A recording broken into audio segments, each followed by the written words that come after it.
Okay. All right. Looks like we are live and we're back once again. Hello, my name is Gabriel Quinn. I am an illustrator and a concept artist. Um, yeah, we're just back today streaming. We're going to be doing the same thing we did last stream, which is the same thing we did the stream before, which is we're going to be working on the ArtStation challenge, actually.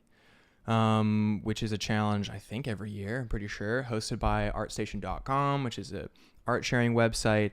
And the theme is Neo Tokyo. And we've done a lot of ideas, but I wanted to start by looking at a past character illustration I did to remind myself of like the kind of style and quality I want to be going for on this one. We'll see. We'll see how things progress. But we'll be reviewing all the ideas, going over everything. And yeah, first things first, we're definitely going to be sharing this link a couple places. So there you go. Oh my gosh.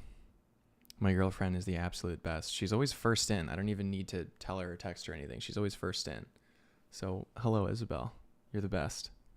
So we're gonna be shooting the link up. So anybody browsing Instagram can hop on if they wish. But yeah, we had a lot of fun last stream ironing out some ideas, figuring out the world, and we're actually going to take a bolder aesthetic approach today. So we're going to be doing less noodling and scribblings and stuff, and we're going to be pushing these ideas like the nine-tailed fox character. We're going to be pushing these ideas into a bolder reality, which will be nice. We got Just Like Donnie. Welcome, welcome. Oh my gosh, first time. Sick.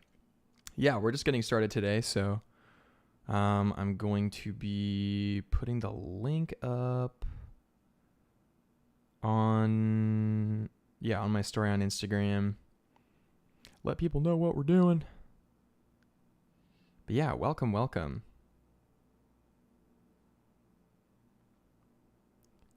Cool, cool, cool.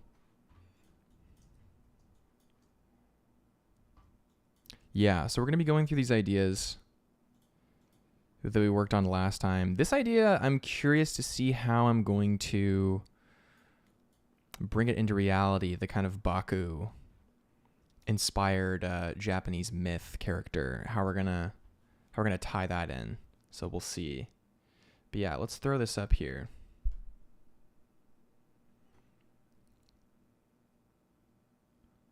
Ba-ba-ba.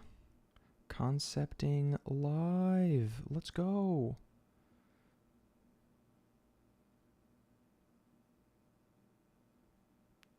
So yeah. Cool. Sorry for the pause. Despite wanting to improve the infrastructure on the stream, we're still not 100% there yet, but we're getting there. All right, Tuesday. What a lovely Tuesday. Oh, we got Nabs in the chat. Hello, hello. Welcome. Welcome, welcome. All right.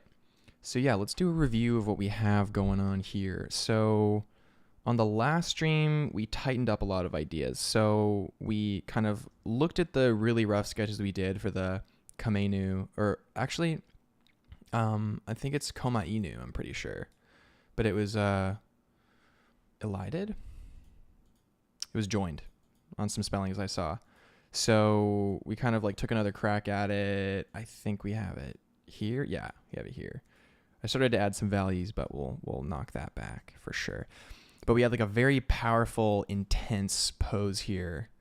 And sort of what we were thinking about for the concepts were a lot of ideas around taking kind of like Japanese folklore and bringing it into a Neo Tokyo aesthetic. Maybe not wanting to be generic, but you know, wanting to be able to say like this is the far future, right? So we're gonna have to have some tells to show that it's the far future. But bringing those legends into the future and seeing like, you know, can these ideas hold up in like a super progressed world? Of course, because we're going to be leaning a little into like cyberpunk aesthetic, usually a lot of dystopian ideas come into cyberpunk, and like Neo Tokyo is very closely related to cyberpunk because you can't really have a Neo Tokyo that's like a utopian just kind of by, you know, materialistic idea. I mean, well, we shouldn't say that, but we're going to be leaning into the cyberpunk dystopia aesthetic a little bit. So we had some ideas. Oh yeah, we were thinking about doing a Tengu creature. So we had the Miyobu White Fox Shinobi idea, which we're definitely going to move forward with. And we also had the Nine Tails with their White Fox Shinobi servant. So that'll be fun to pair those, you know, next to each other, like on the lineup for sure. So let's see here. And this is a live kind of concept art stream. So we're just going to be sketching, coming up with ideas. So if anybody has any concept questions or any questions at all regarding, you know, these ideas or how to approach, you know, designing and stuff, definitely shoot them in the chat 100%. And again, returning back to our goal, which is getting something that's like, you know, lined, colored, and maybe put in like a lighting scenario that shows off the design. So it's something we've done a lot and something we can do here too. All right, so, you know, lighting can do a lot for bringing a character to life, so we're definitely going to make good use of that. Cool.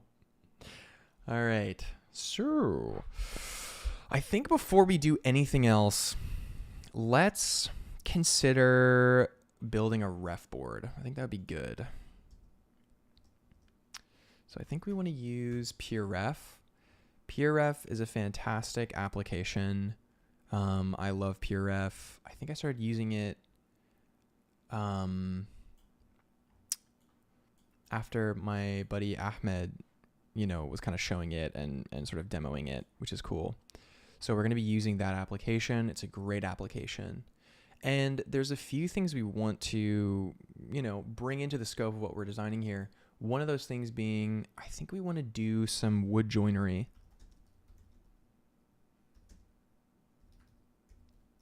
We want to get some interesting reference in here because now that we kind of have the basis of a few of our ideas, and we don't necessarily need to have the final pieces yet. We don't need to have like the final pieces of the idea yet. But now that we have a framework, we can start dropping in, you know, kind of like aesthetic ref. So let's take a look at some Japanese wood joinery, some cool stuff. Ooh, this is cool.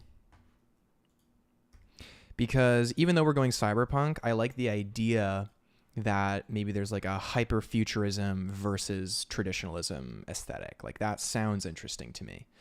Also, what up, Mojo? Mojo in the chat. We also got Moth. Welcome.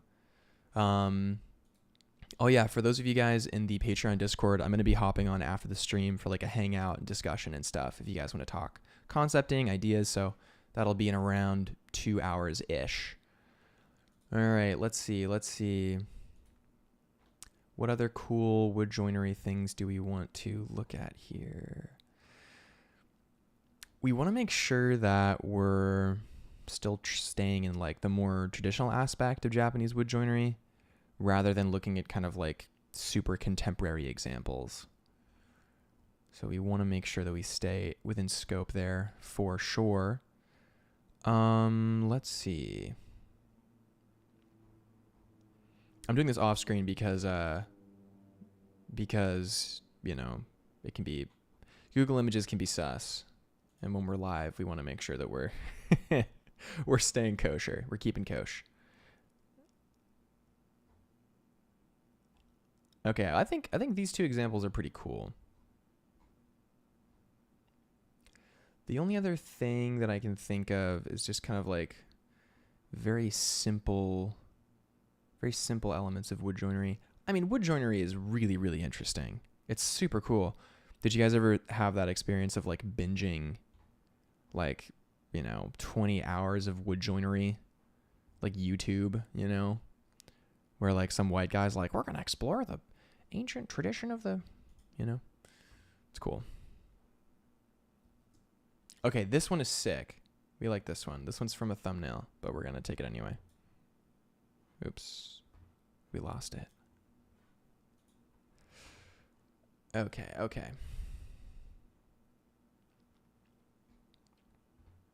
Okay, so we have some cool wood joinery ideas. I want to try...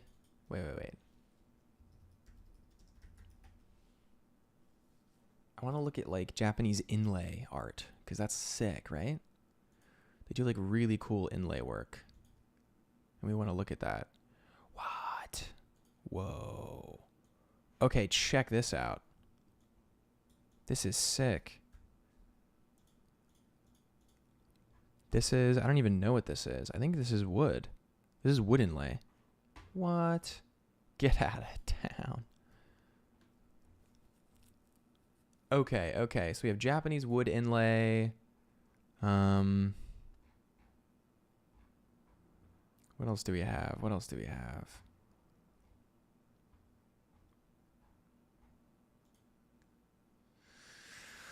Let's see. This is interesting. It's not 100% relevant. This one here. I'm going to make this big. I'm just going to zoom in, actually. Oh, I made 2. Okay.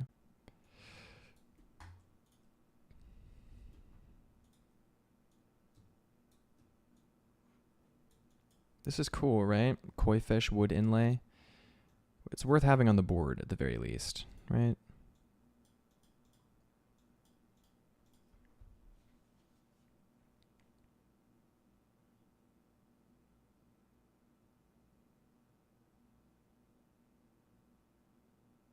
Cool.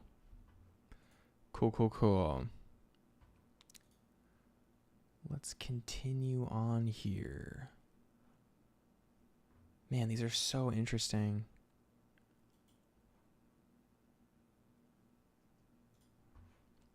So they make these cool long joined pieces and then they like slice them, I think, and use them for patterns, which is just so sick. How sick is that? Okay.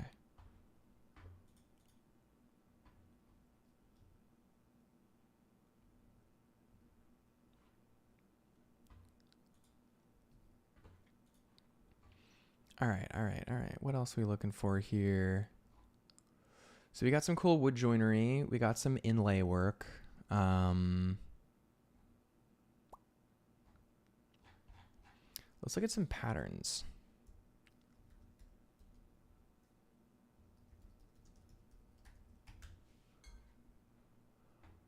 We're going for like super simple traditional patterns. These will become relevant maybe. Okay, cool. I don't know how accurate these are, but they're kind of cool. I don't know why it makes 2 every time. Kind of cool. All right. Let's see.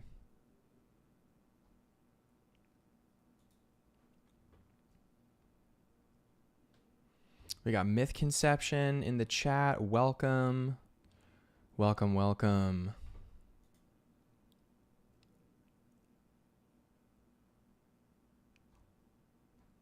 Yeah, we're just gathering some inspiration because we want to be pulling from a lot of really interesting and like juicy ideas, because we kind of like looked at folklore. We looked at like some of the things we could achieve technically within the scope. And now we are essentially bringing everything together.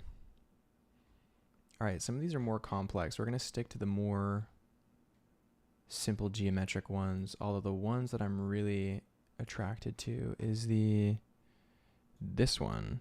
This is like very up my alley, which I like.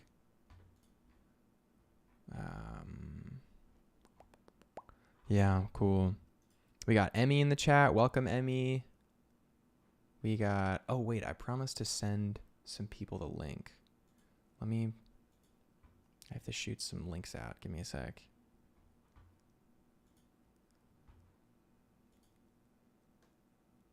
Cool. I also gotta remember, like, my focus face is a little like evil. I look a little villainous when I'm like really focused. I'll be like in the zone like this. I'll be like in the zone like. Just a little villainous. Just a little. All right, all right.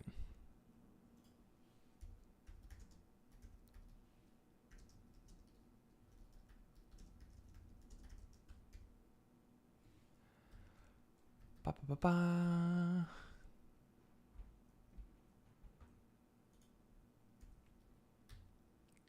Cool.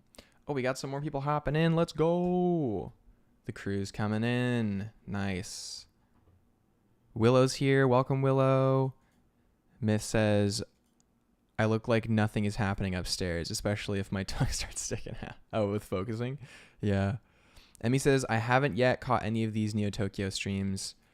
What's all this about? Okay, so there's a new ArtStation challenge for this year, or this season. I don't really know how it works. And essentially, we're designing 6 characters that reside in like a Neo Tokyo context world, essentially. Actually, on this page, you know what we're going to do? I'm just going to bring these together, and we're going to change the scale a little bit. Yeah, so we have this kind of like futuristic Tokyo context, and we're designing 6 characters to go in them. We're not attempting to win, I don't think. My goal isn't to win. My goal is to, well, obviously test my own skills, as everyone should do with any competition. But really to showcase the concepting process with a brief live. Like, it's just fun to do this with, the viewers here, which is sick. But we've taken inspiration from a lot of Japanese folklore. So we started off, where do we start off? Let's do a little recap here. Good time to recap. So we started off, also, this is a great reminder. I think we're many minutes in. So if you guys want to like the video, that would be sick. If you want, no pressure. If you like the video, you can like the video. You're allowed to like the video. And for those of you who have already, I really appreciate it. So, okay. For this, Luke in the chat says, look like we're live, baby. Luke was featured on the first Art with Friends stream, which was, I think, one of the first weeks that I went live, and we haven't picked it back up yet. But we gotta start somewhere, right? So Luke's gonna return soon, hopefully one day. Emmy says, oh, interesting. What have you come up with so far? Okay, yeah, let's do a little recap. So we looked at kind of different ideas. So we looked at the shoujo, which is this kind of drunken ape idea, from Japanese folklore. We looked at the baku, which eats bad dreams. It's like a guardian against bad dreams. It has some pretty interesting lore. We looked at the miyobu, which is the celestial guardian, white fox kind of looking creature. And then we have the komainu, which is like a lion dog-esque guardian. And then we're toying around with the Tengu idea. We'll see how that goes. And we need, I think, a couple more ideas, but we're still, we're in it. So we started off looking at the Koma Inu, like the lion dog kind of statue guys. And we wanted to do like a giant mech version that was maybe subservient to like a kind of like a criminal lord kind of guy. And then we looked at the idea of the Baku, which is this strange, elephant-faced tiger body creature that eats bad dreams. And we maybe thought like maybe it's got like a gas mask or something, and it's like huffing a chemical or some kind of nightmare inducing thing. Like, we thought about that idea, and then we pushed it into a new direction where instead like the kind of elephant snout is not a gas mask, but actually like a horn with like gas canisters, and that looked pretty sick. And the idea that it's maybe like a woman who removes the mask and she does this like almost banshee-esque scream to like ward off the like bad dreams or nightmares, but really they're like bad dudes. So the idea is like a stun, and they're all like, wah, they're all writhing in pain from the stun, and then like dashes through and cuts them to pieces, with her claws or whatever we decide to give her. But yeah, that was a sick idea. We're still pushing that one. We might be tackling that today. We'll see. And then we wanted to do like a white fox.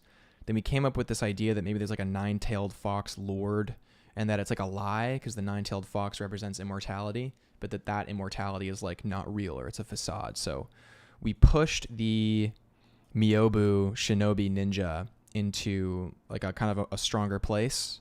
So we kind of fixed the aesthetic, gave it kind of mech legs, you know, because this character is supposed to be fused with future technology. So we kind of want to make it sort of this kind of mech-esque guy. A little sip of coffee there. And like dodging bullets and just big, very cool character, you know, almost like a Batman-esque stance. We're still toying around with the ideas. And then we also have the revised Koma Inu design, which is maybe one of my more favorite designs so far. And this one it's looking like this guy's like probably going to have some sort of wood joinery aesthetic.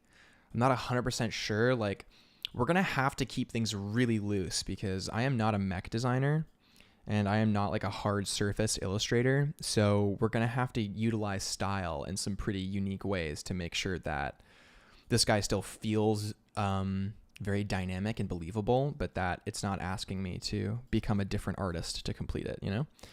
And the Tengu, we're figuring out the Tengu. We'll see. We had an idea of maybe like a master craftsman, but I don't know if it's going with our aesthetic of like crime lord aesthetic.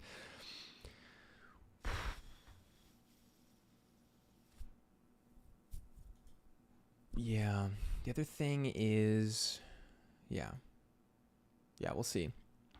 But we've collected some reference here of some cool wood joinery ideas. Let's arrange these guys. If you guys don't know Pure Ref, it's a great application. I think it's by donation, so anyone can use it, which is cool. Images, arrange. Yeah, I think it's just Command P. Yeah, there we go. I love how it arranges. It's great. Very efficient. So we've got some cool stuff to look at here. A Tengu pickpocket. We could think about a Tengu pickpocket. The Tengu myth is interesting because it can be good or evil. It can have like wings, like black wings, and almost be almost like an angel-esque character.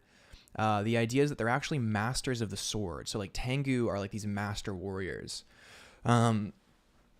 I did a lot of research into this kind of stuff when I was working on a indie game pitch with a former colleague, which was cool. So Tengu is going to be a really important piece of that. So we could consider that maybe. We'll see. But again, we want to keep things simple here. I definitely have the tendency to overcomplicate designs, so we want to make sure that we're not falling into that trap here. All right. So let's refer back. I mean, the big guy, we'll work on the big guy after I'm maybe a little bit more warmed up. Give him a shiv. That's funny, I mean. Mojo says Tengu is going to be epic. Yes, the Tengu will be epic. So the lowest hanging fruit is definitely the Miyobu ninja, right? Ninja characters are always cool. This is a fox character, so we get to have a lot of fun here. I'm thinking for the next stages of concepting, what brush to use? You know, brushes really impact how you draw, so we want to make sure that the brush that we're using is going to give us the effects that we want. I'm almost thinking of doing like a almost like just like a pencil. It's strange. This pencil feels weird because it doesn't have any smoothing on it, but it almost feels like it has smoothing. I'm like notoriously anti-smoothing. Unless it's necessary, in which case it's fine. I'm not actually anti-smoothing. You're allowed to use smoothing on your brushes. It's totally fine. Whatever gets you the art is totally allowed. Cool. So before we do anything, let's actually do some warm-ups. Warm-ups are good. They're necessary. They're a good time. So let's do some poses.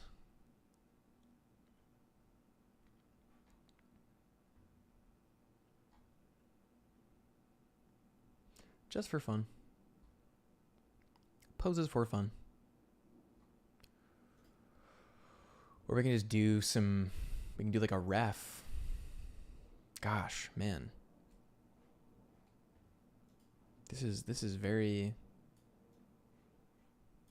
look at this. Look at this guy. This is authentique, it would seem. My. My.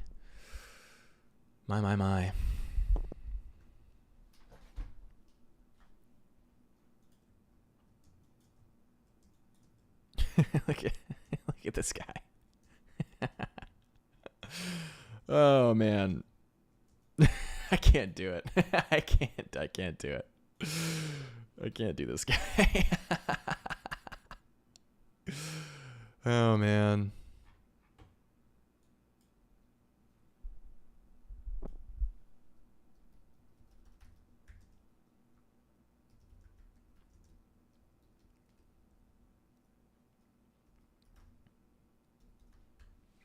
You know, the whole like myth around ninjas is very kind of overinflated and also misunderstood, and also, you know, it's like it's everything, right?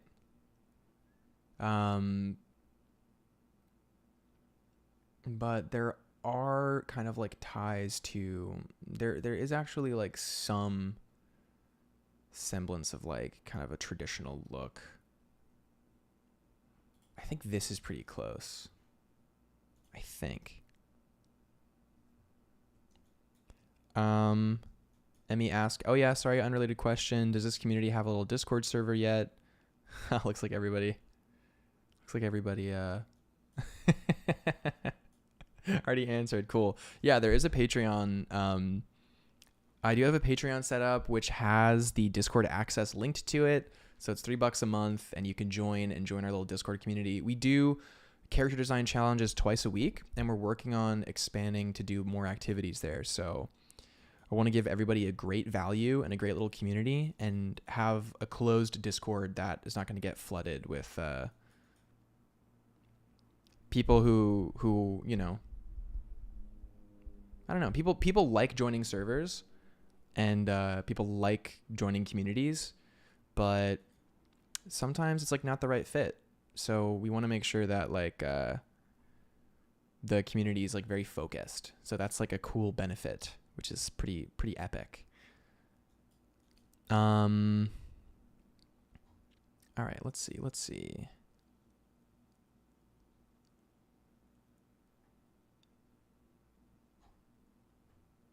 Solo Cisa says, that's like so funny to say. Emmy says, great idea, to be honest. I'll look into subbing soon. Yeah, no pressure. It's like, you know, anybody who wants to support the stream, because this is like a very young stream. We like just started doing this, you know, this is our 21st time going live. So it's still very young, and all the growth is pretty much, it's almost entirely kind of just organic. So just kind of, you know, if you want to support the stream, then that's a great way to support the stream. Also, oh, this Friday, I might be doing another stream with James though, Modern Day James. We'll see. I'll definitely post a community post if that's a thing. But yeah, Solo CSS asks, how many hours do you sleep? Why do you ask? I'm curious. But yeah, this is pretty close. This is pretty darn close, I think. All right, we're actually going to do, this is one of my favorite brushes. It's like it's a modified HB brush from a different brush pack. I really like it. So we're going to be using this a little bit to get some good shapes going on here. So we're going in cold today. I haven't drawn yet today, so this is me kind of just going in. The stream is a great way to get warmed up, and I usually hop and do client work after the stream. So this is a great opportunity to just loosen up, get after it, get into it. And yeah, we're not listening to music because music changes the way we think, and also podcasts change the way you think. So if you're doing like line art, or maybe not line art even, but if you're doing something a little bit more meditative in art, like if you're doing a process that doesn't require a lot of cognitive thinking, then it's like totally fine. Throw on a podcast, throw on some music. It's awesome. It's great. But if you're concepting, for me, I always come up with my best ideas when I'm in silence. Even though it's a little uncomfortable at first, you end up being way more engrossed than you think, because the thing of interest, the thing that is stimulating you isn't a song or music or anything like that. The thing that is stimulating you is the process itself, which is highly interesting.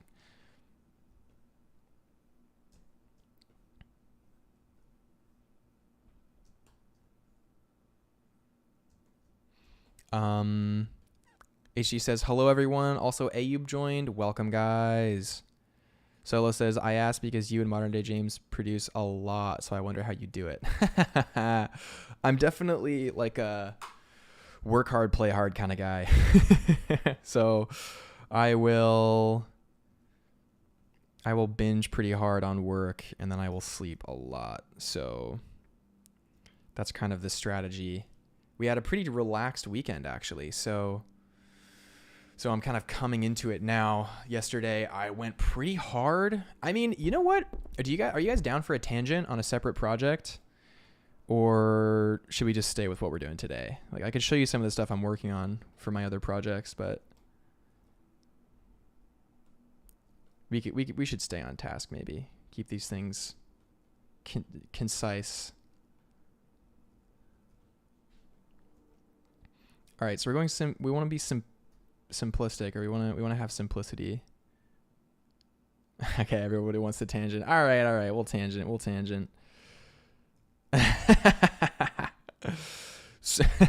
So I did a stream a while ago. You can still watch the VOD if you want to, where I went over a lot of portfolio projects. One of them was Fish World. Fish World was so much fun to develop, and it's super fun to work on even still. But one thing I didn't get to on that stream was my Sky Pirate IP.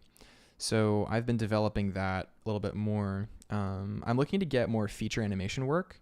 So feature animation, highly competitive. So I'm doing a lot more world building and viz dev work that is not like trying to pander to feature animation, but to really show the level of work that I personally can produce right now, so I can kind of qualify and start getting some of that work. So I'll show you guys some of the pages I've been producing to, like, as I'm working into that, right? All right. So let's do open recent. There's no NDA here today. We're good. Don't want to be flashing NDA stuff. All right, so we opened to a pretty cool page. So I'm roughing out a double page spread here for a portfolio book I'm working on for an airship. So we did a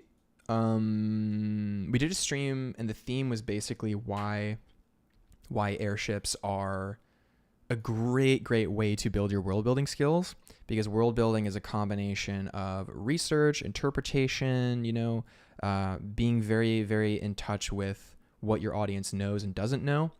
So along those lines, we touched on some airship designs, and this is kind of a continuation. So this is I'm bringing into greater clarity a design I've been working on for a while, which I don't know if I have a past version here somewhere. I have the thumbnail for sure. Let's see. Yeah, so we have some airships I've been working on for a while. These are painted. I'm thinking about redoing these in sketch form, because painting the concepts just straight, it's like a lot of people are really good at it, right? And I've been personally like building my painting skill, wanting to get faster at just like lassoing things out and painting stuff. But, my shape designs really take a hit. Oh, Salmon says, is this the new skyship? Yeah, this is what I've been working on for a while. So, I can concept fine just painting, but I notice myself a lot stronger in drawing. I've been drawing my entire life, and lasso painting and stuff, it's its own skill. And I have a few friends who are like highly skilled at it. So of course I want to build and develop my own capacity there, but not at the cost of my current like portfolio output, right? You always practice, and then you always put out your best stuff. So So painting is still under development for me right now in terms of like concepting like this. So, although I like this guy a lot, the little popper ship that comes and like pops the balloons of other airships. It's like a fun concept. But let's see. Yeah, so I had the silhouette of this giant ship here, like huge giant ship, almost like a little city ship, but I've kind of retouched the scale on that a little bit. And then I had a version of it that was, there's a lot here. There's a whole lot. I don't know if I have that version anymore. Oh, well, I have the key that I did, right? Yeah, so this is a super rough. I'm just laying in stuff for a keyframe. This isn't like a working towards a finish or anything. I'm just putting colors down and stuff, just practicing. But hopefully this will be a cool keyframe in the future for the double page spread. I added a multiply layer with like a book page so I can get a sense of how it's going to look with a page crease in the middle. That's really good to do if you're designing for book form. So like have that clear, like this is what it's gonna look like. Ooh, Myth Conception asked a really great question. How do you break out of ruts in your art progression? I'll talk about that more as we continue looking at this stuff. But yeah, so this was the giant ship coming out. So I kind of took that and I wanted to progress it. So I've kind of brought it back into the world of drawing. I've just been sketching things down, and it's cool to have like ladders going up the side and, you know, little pathways and things where you can really make use of this as a set piece. So if you think about the kind of narrative action that could be happening around this ship, there's a lot of really cool stuff, like people fighting up the ladders, fighting across the boardwalks. You know, one of these engines goes out and someone has to walk across and fix it. You know, there's myriad options here, right? And for the actual ship part of it, you know, we wanted a hangar bay where there's like gliders and stuff coming out, and they're maybe coming forward and there's a guy going, wah! And the little cargo ship that's about to be captured with a little cockpit here, a little viewing thing here, a little engine there. You know, it's supposed to be kind of small and kind of cute. This little like boink, boink, bing, bonk, bonk, you know, some cool metal work, kind of staying consistent with the world, right? So we're going to have to clean this sketch up a lot, like into the finish, but I'm liking it. I enjoyed it a lot. So why do we need this? Well, because we want to, or another part of this idea is the hangar bay, unrelated, don't worry, which is a cool scene where like, you know, there's a whole open, you know, window and there's all these kind of like machines and gliders that kind of maybe their wings splay out, like cool stuff, right? This is a very like punky kind of bat-like, crow-like pirate crew. So we want these really interesting ships and cool things that fly with like big, you know, exhaust pipes and cool things. And here's this guy about to go off into battle and he's like, you know, yelling at the mechanics. He's like, hey, you didn't fix the overdrive. You know, he's really upset. He wanted to go fast. Very Mad Max-esque. And then of course we have our two maintenance crew guys here. We got Marlon and Vinny. Vinny is painted. I'm going to do him again so he's drawn, so he's consistent with the whole style, but this was definitely like a style push, you know, like, you know, what if I painted all the characters, but it's just not something I want to be doing professionally, so I'm not going to put it in my portfolio right now. And we got Marlon, who's smoking a pipe, you know, next to a hydrogen tanks, because of course he is. And, you know, here they are fixing an engine in the sky, and he's like, blurting out some smoke, and you know, Marlon's laughing. He's like, ha, you failed to fix the thing, you know. Yeah. Sandman says the skinny old man looks cool. He looks cool, you know, partially because he's next to Vinny, right? The characters play off of each other. So what makes the shapes very dynamic here is actually just being next to big old Vinny here, and vice versa, right? His thickness is felt much more next to his skinniness. So that's a really great principle of character design, which is contrast, right? Which we can talk about more. Which is actually part of a greater conversation about narrative that I'll do a whole stream or a whole video about, which will be nice. Let's see. We also have the captain. I love the captain. Cool guy. Man, he's so sick. He's so cool. As you can see, I'm like roughing stuff out still, but he's got a all blacked out Jaguar that has like giant wings because it's a, you know, semi-fantasy world, right? So you have like hybrid animals, but not magic. It's like pushed. And here's the cat, and here they are having a snuggle and looking intense and having an expression and blah, blah, blah. Why did I want to look at this? I can't remember why I wanted to bring this up. This is Kel doing a whole expression sheet for him, so I'm working on that now. That'll be fun to finish. This is a cool loose just color key for like one of the key kind of conflicts that happen in the world where the circus pirates kind of go into conflict with the evil pirates, you know? A friendly bout turns into a decades-long feud. Got some fun guys. These are the kind of circusy pirate guys, which are some of my best designs I've ever done, which I will bring into reality soon.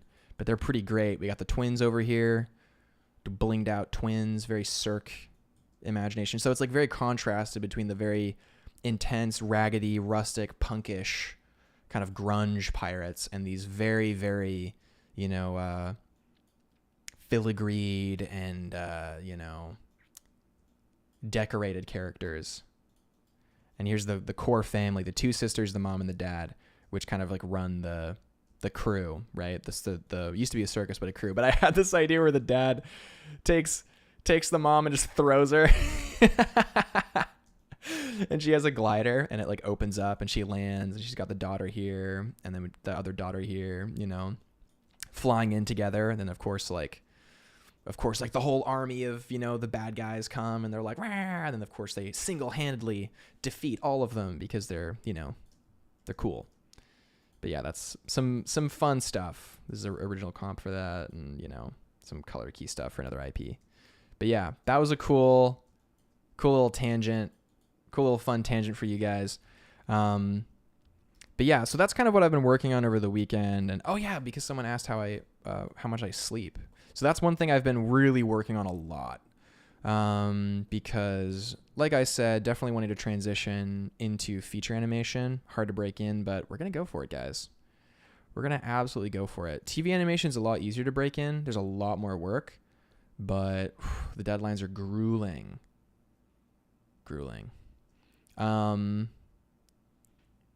Sam N says, I imagine him as a big parrot cat that only says scary stuff. Exactly. And he says, lol. We are being fed well today. I'm glad you think so. So we're drawing pretty stiff right now, so we're just going to keep going, right? The key to loosening up is just to keep going. It doesn't matter if the first thing you do is bad. You just keep going,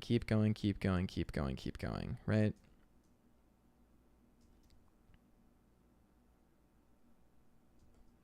We go. And we vibe.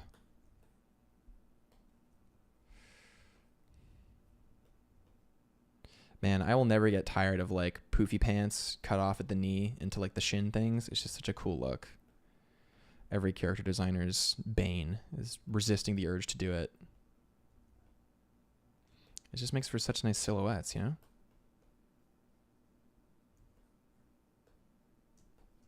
That or the one where, we'll leave this on the page. It's a good marker, right? That or the one where it's like, you know, character, maybe they've, you know, tank top.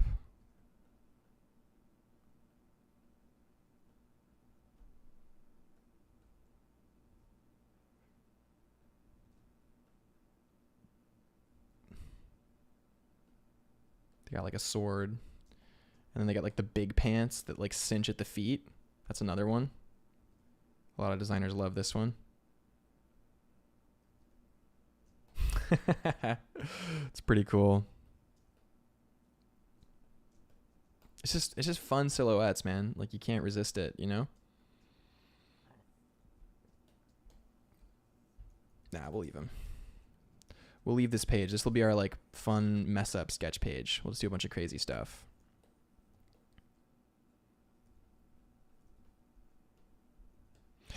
You know, a very powerful exercise, you know, this is if you're a digital artist, which is good to do, is to actually have a page where you don't erase anything and just keep drawing. Like you don't remove anything, you try not to Command Z. And maybe if you have to erase stuff, you actually use the eraser tool rather than the Command Z.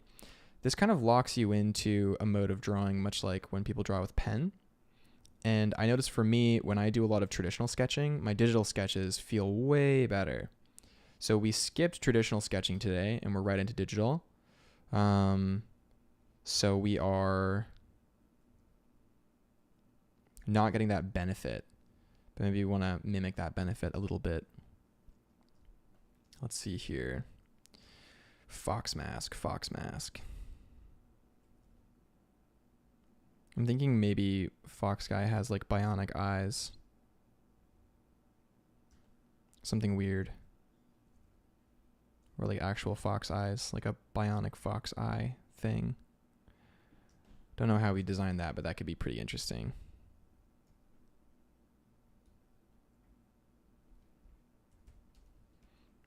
Yeah, or they just like glow pretty bright, so then you don't really see that much of the skin.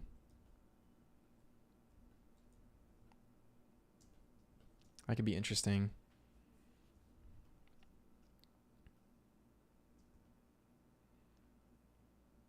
Salmon says, my weakness is drawing a bodysuit with a loose jacket or shirt. Yeah, it's good to pay attention, man, to the kind of things that we draw a lot of, you know? We don't want to get stuck, but we also don't want to, you know, take away the things that we like doing aesthetically. Some shapes are very fun to draw, and it's okay to honor those shapes. But then other times we do want to make sure we're branching out.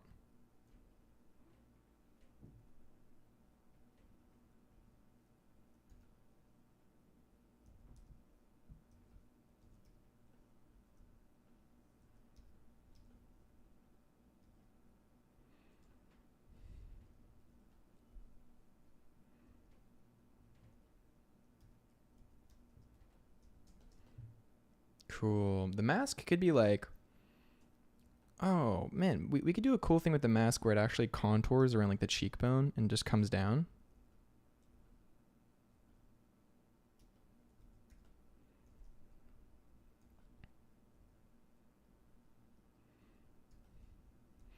Then the person's like, yeah, what if we did that? Or we could even do, this is why it's good to just sketch, not be too rigid with what we do. Or we could do one where the nose actually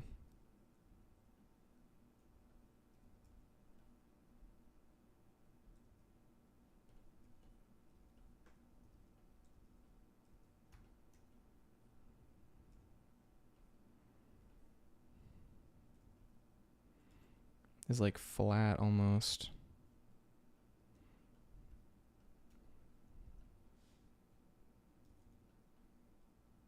And it really is just a mask. Then the rest of the face. Oh, that's too Batman. That's way too Batman.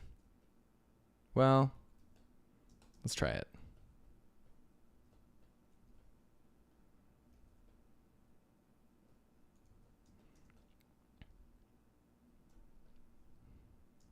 What does that give us?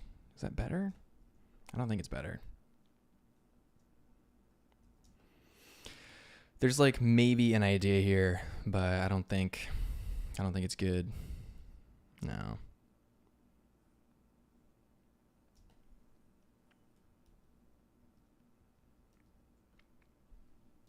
No, it's cooler having the face taken, but we'll leave it. You know, we'll leave it as an iteration, right?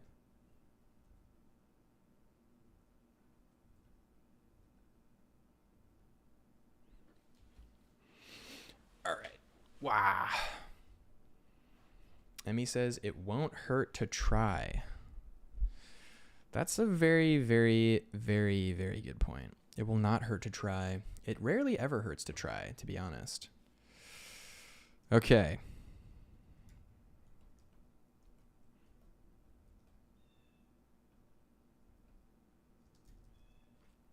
So then actually, you know what would be sick? If we did like almost like a cutout thing where this then curves back over.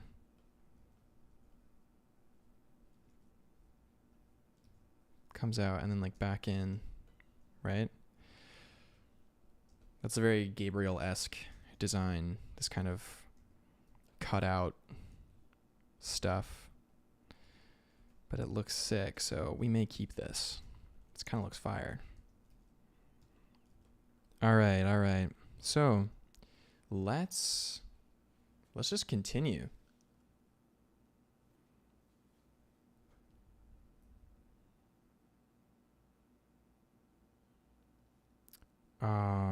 Willow says that is the style of some traditional Japanese masks. They come down over the nose sometimes, but not the mouth. Oof, that makes me want to do it now. Dream State says, gotta go, but this is an awesome stream. We'll tune in more often. Dude, thanks for stopping by. Gardray says, hello. There is no try, only do. Yoda, let's go. There's some Yoda lore here that you guys don't know. So I'll share with you guys some cool Yoda lore. Which is that my grandmother is really cool. She puppeteered the right hand of Yoda in Empire Strikes Back. For those of you who don't know, Yoda was puppeteered by 3 people: Frank Oz, Wendy Froud, and the third person, who is my grandmother. And she raised the X-Wing out of the swamp, which is pretty cool. Yeah. Yeah. It's pretty sick. Oh, and she puppeteered Kira in Dark Crystal. She's really cool. I'm not kidding at all. I might, who knows? I might do like an interview with my grandparents and put it up. They're pretty remarkable people.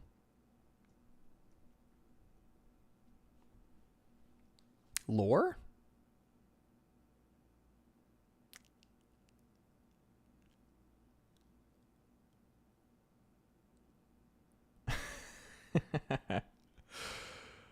Oh my gosh.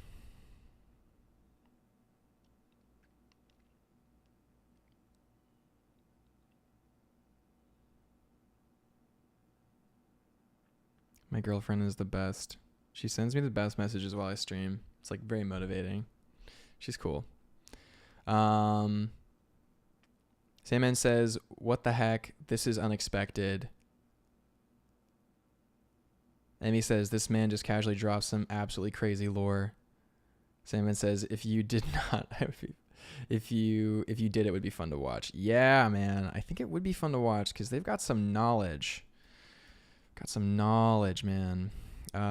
They're based out here in New York too. And so I get to have dinner with them once in a while, which is nice. But I lived with them during COVID. I lived with my grandparents. I mean, I've lived with my grandparents most of my life, actually. I lived with them from age 10 till very recently, actually. While I was at boarding school, I always went back to Bermuda, stayed with them. And they're here in New York too.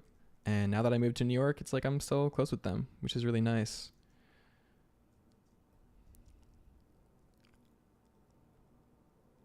I got what you meant, Sandman. Don't worry. Patricia says, so cool. I already knew this, but hearing it again is always so great.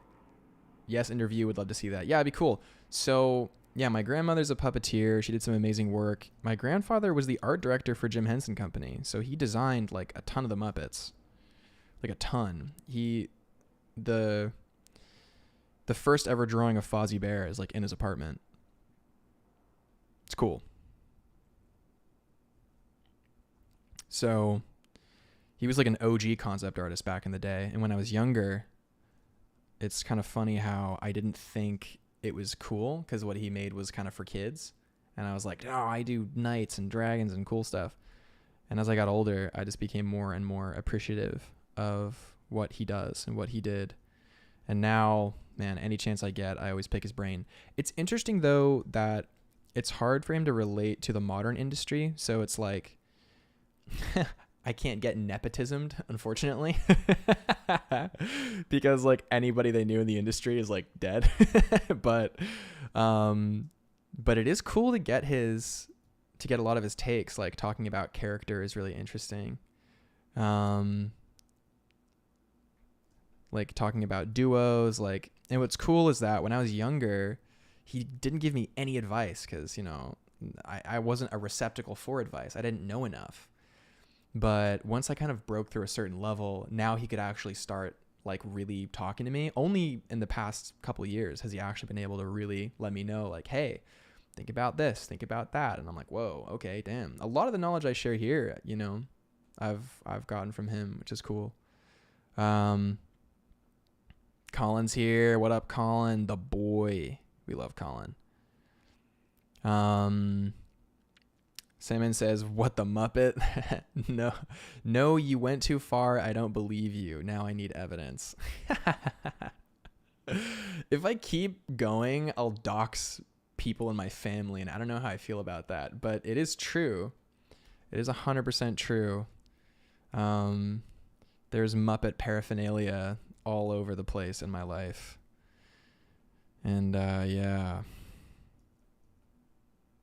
It's something that I actually didn't talk about a lot. Like when I would bring it up with other artists, I would kind of get this reaction of like, oh my gosh, you have a family of artists and cool people. That's so cool. Like you're so lucky and blah, blah, blah. And it's like, it's true. It's amazing.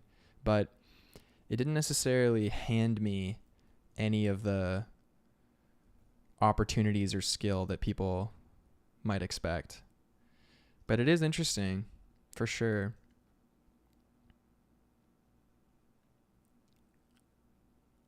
Salmon asks, interesting, do you show them your work regularly now? I do. We have like show and tell days where I show them my stuff.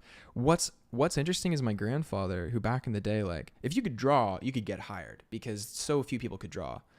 It's interesting for him now, seeing the work that I do at my age, and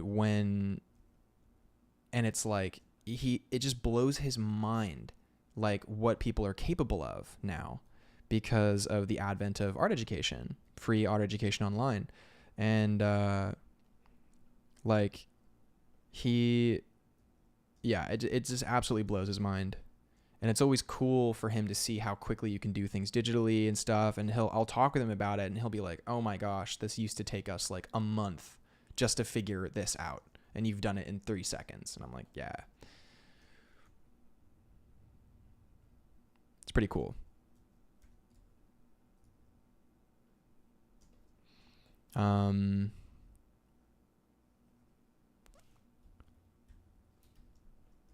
But yeah. Okay, we're losing steam here because we've been talking too much. So let's get back into the drawing here. We don't want to do too much of kind of the stuff that I would do, because the stuff that I would do is very like my aesthetic, and we want to make sure Neo Tokyo, right? This isn't just like a Gabriel fun concept. Of course, we want our voice to be present, but we don't want it to be too homogenous with what I've done in the past. So, but I do like this idea of spiral motifs. It's cool.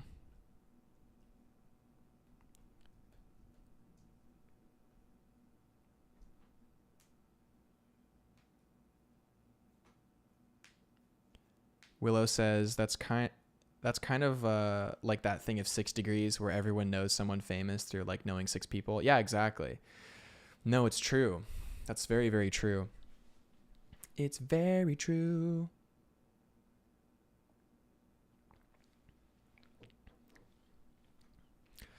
Okay, so let's see here. Let's stay loose, guys. Let's stay loose.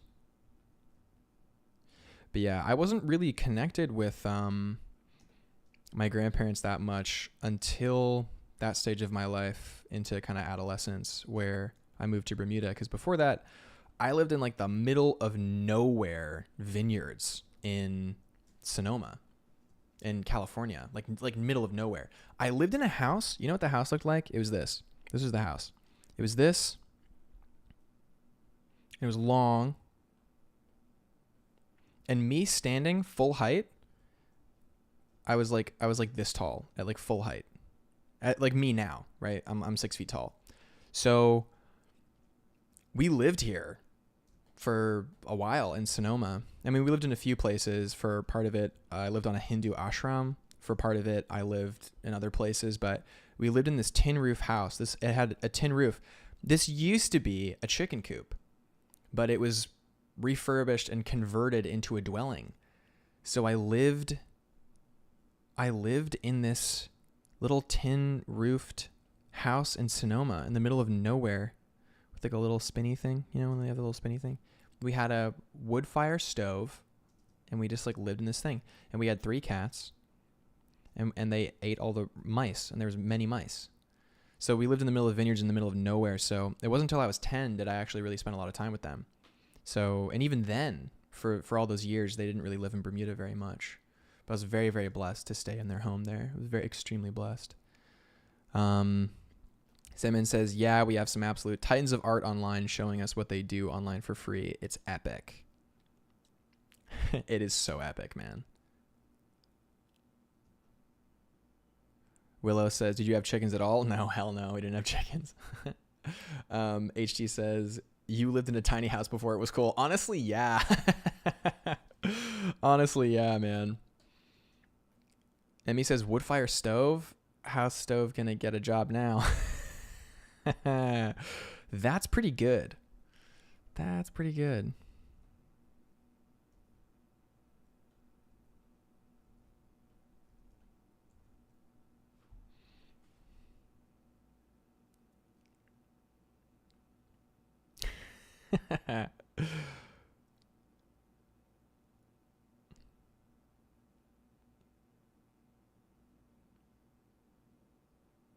My girlfriend is warning me not to dox myself, which is true. Should not dox myself.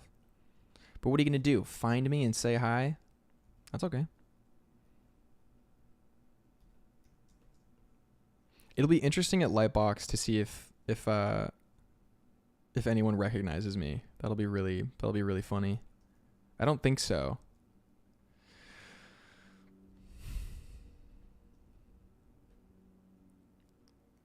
Patricia or Gardery says, sounds like an origin story.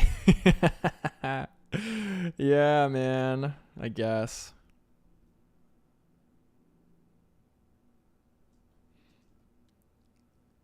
Seman says, ashram, what does that mean? I'm asking. Ash means making peace in Kurdish. Doesn't mean anything interesting. Well, an ashram is like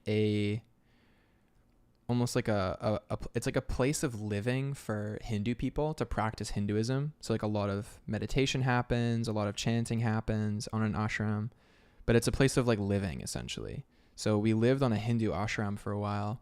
I'm not Hindu myself, but it was really cool living there. It was like really interesting.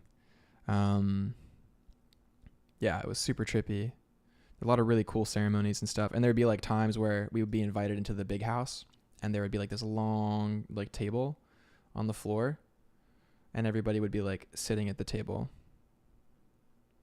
but like on the floor. And then it would be like little tiny me here being a little ruckus and like my sister over here like scowling at me. Don't do that. I'm going to fight you. And like the super wise guru guy, like just listening to my tales of whatever. It was great. Really good food. To tell you that much. Or a fun kids book. Patricia says, yeah, maybe. But yeah, an ashram is cool. Cool place. All right. So we're increasing the resolution on our mask here. What we're basically doing is adding some lines to imply contour, edge, roundness.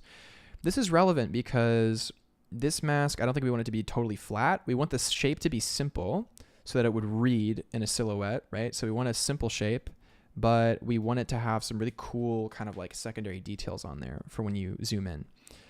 Because this is supposed to be like a super elite warrior servant of the nine-tailed fox who's going to keep them safe, like the guard and like kind of like espionage-esque kind of character. Every story has him, gotta have it here. So we want it to be like beautifully filigreed and designed. So what's cool about Japanese aesthetic is that it employs a lot of spirals. I mean, so does every culture, but in particular to like kind of show waves or like clouds and stuff. So we want this character to feel like they're like sort of with the heavens, right? Celestial, cloud-like. We want it to be very cloud-like. Salmon says, oh, I see. Thanks for explaining. We have a lot of words in common with Indian language because we speak an Indo-European language. Yeah, true. Sick. I'd love to know more about Kurdish. Sounds cool. Okay. For the armor and stuff, I think we keep it really simple. We probably just do like straight shoulder plate, almost like borrowing from samurai aesthetic because it's Neo Tokyo, Things have fused. There's no like specific kind of shinobi vibe here. Everything's based off necessity, so we're allowed to blend the two together in a cool way. And it's going to have patterns kind of similar, I think.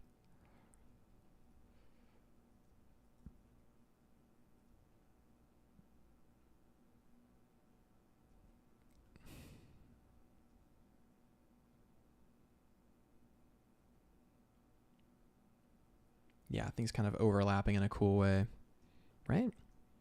We love when things overlap in a cool way. Yes. Sick. Kind of like have those designs hanging down. And for the arm, since we're doing like mech stuff, we're definitely going to have some cool like joint things happening while still keeping it very beautiful.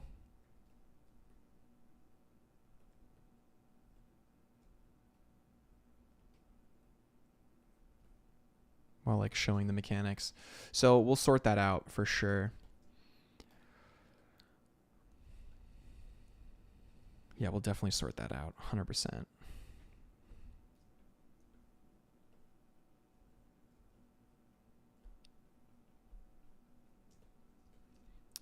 Sandman says, mech stuff.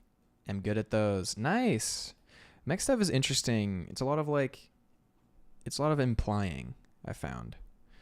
Unless you get to the level where people who like just do mechs, dude, they're also engineers. It's crazy. They like know all this insane engineering knowledge.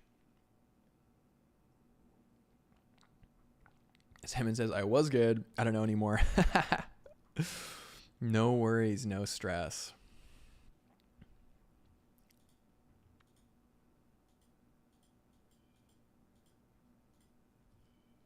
Cool.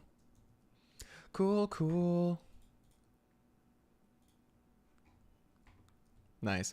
One thing I've loved about the Discord is like people have been asking great questions in the Discord. Someone asked about like brushes recently, wanting to achieve like a painterly look. And we looked at the artists they were referencing and we kind of learned like a lot of that artist process came from 3D and a lot of it came from kind of other places too, which is like really cool. And a lot of the painterly aesthetic that the artist achieved was actually just through like regular round brush. Like if you look close, it's a lot of round brush stuff. So it's like it's been really interesting to kind of like go back and sort of address people's qualms and stuff. Oh, Mythconception says, I can't remember what set it was, but Magic the Gathering had some really cool automatons that were golden and very spirally. Kaladesh. Yeah, Kaladesh. Sick. Salmon says, oh yeah, I know what you're talking about. One of my favorites was Chromamoma on YouTube. His mechs were so cool and is even better now. Chromamoma's great. Really, really, really nice guy, I've heard. And his content's awesome. I really love Chromamoma's stuff. His videos are really fun. And it's like very accessible, you know? Like anybody can just go crazy on a sketchbook, try some stuff out. Willow says, would you recommend joining the Discord if you don't do a lot of digital art?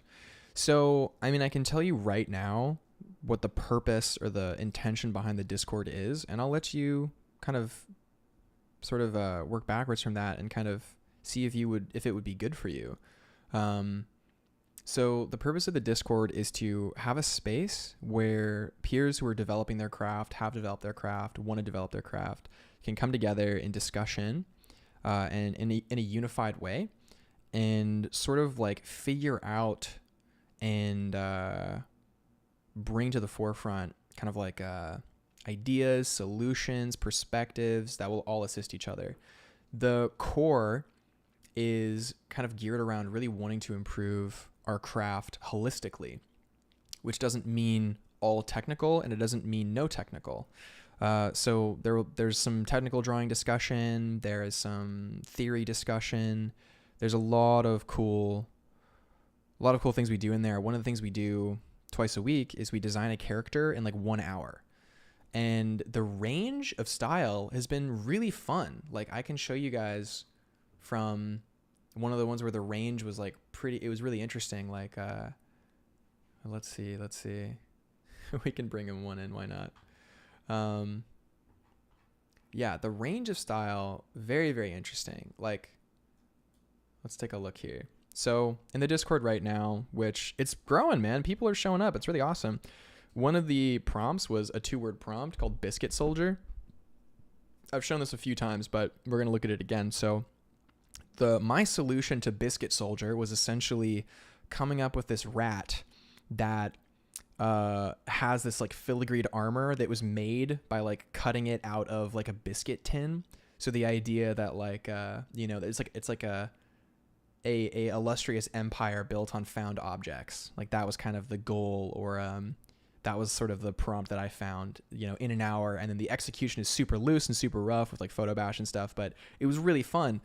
And then Colin, who's great, Colin's in the chat, I'm pretty sure, did this absolutely fantastic drawing, much more VizDev, much more in like the kind of animation sphere of like this guardian or soldier of biscuits, who protects the biscuits or who fights for the biscuits or who is empowered by the biscuits, you pick. But it was a really great drawing, but very different style. It was a great drawing.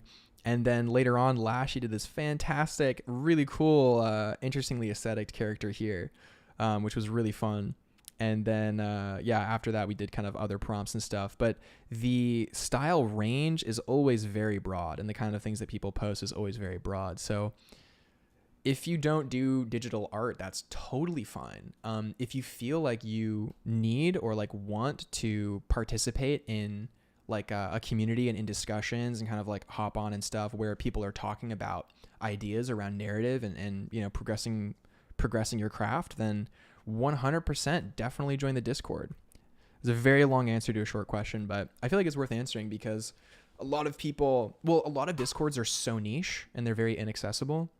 So I really, really want the server to be accessible because what we do, the principles and ideas are always universal, but the execution is based on the outcome, and our outcomes are different. So just because our outcomes are different doesn't mean that the principles aren't the same, and it's a place where we talk about, discuss, and want to refine our principles for sure. So yeah. Yes, you can. I would totally recommend the Discord for anyone who wants to improve their craft of storytelling, design, in whatever field or area it is.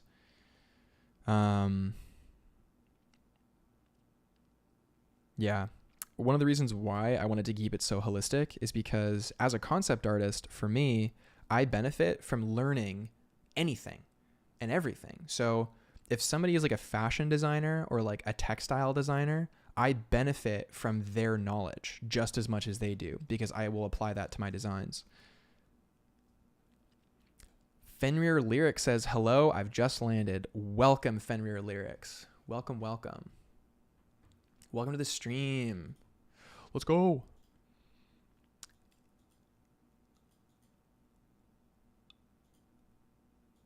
It's true. And we're also going to do other challenges too, not just a character one, because we want to, increase our capacity holistically, right? Lashy. Lashy says, hello, boss. It's so funny when you say that. All right. So we've got a page of sketches here. Oof. All right. We haven't done too much in an hour, I don't think. So we want to definitely bush. We want the bush.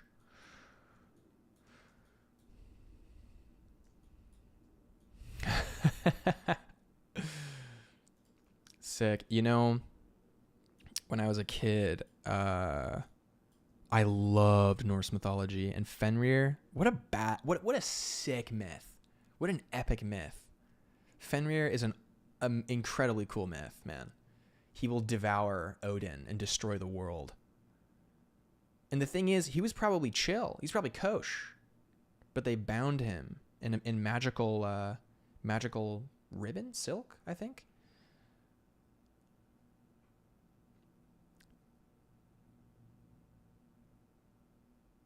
Cool. Sorry to see you go, Mojo.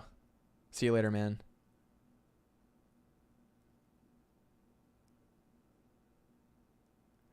Lashy says we can do amazing ones like a creature or prop design too. That's true. We can do. And what's fun is that before we do the challenges, we all consult on what we want our goals to be. And then afterwards, we're like, did we hit our goals? Did we like advance? I thought they tried a chain and the chain didn't work. So they had to use this magical ribbon that was like crafted by dwarves. It was like woven and it became tighter and stronger the more you bound against it. I'm pretty sure. I think they tricked him with the chain because they're like, oh, you're so strong. You can break out of this, right? And the wolf's like, duh, of course I can. All right. Okay. All right. So we're getting a little lost here. We're getting a little bit lost here. So let's focus in. So here's the drawing we have here. Honestly, we can do better, but I like this. I like where we're at with this. So we're going to copy this over and we are going to simplify this a lot. Let's do a mask. We're going to do some construction drawing ideas here. So if you don't know what construction drawing is, essentially you are kind of like, you're like building a see-through schematic almost, right? So we're giving ourselves information and landmarks to be able to work from so that we can produce a good idea. So it involves a lot of ellipses, squares, everything like that.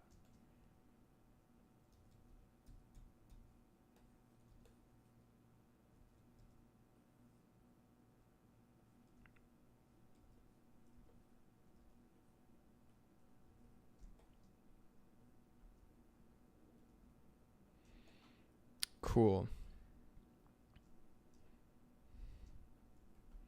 So we have our point.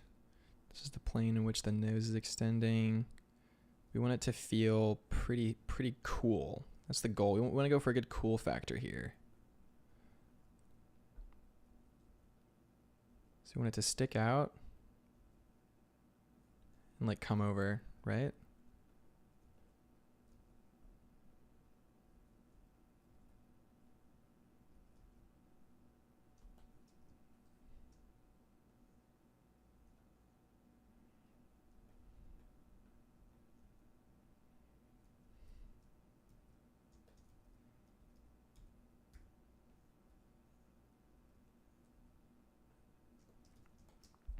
Lashy says, yo, I have a question for the Smaugist. Is it okay to draw a character that is a humanoid? It is an ancient theme, and I like the idea that is an Egypt god, but not a basic one. Or do I draw a creature that is not... Oh, a croc. That is like an Egyptian god, but not a basic one. Or do I draw a creature that are not human-like? Oh. Okay. You want me to tell you the rules of your challenge? I love you, man. That's so funny. That's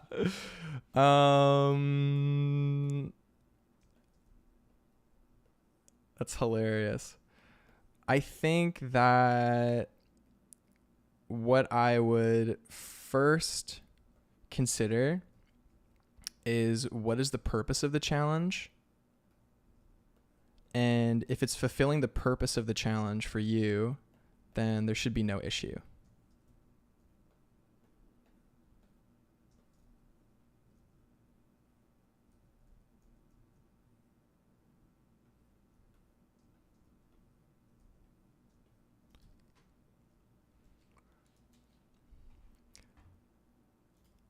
Now when you say it like that, that's funny, man.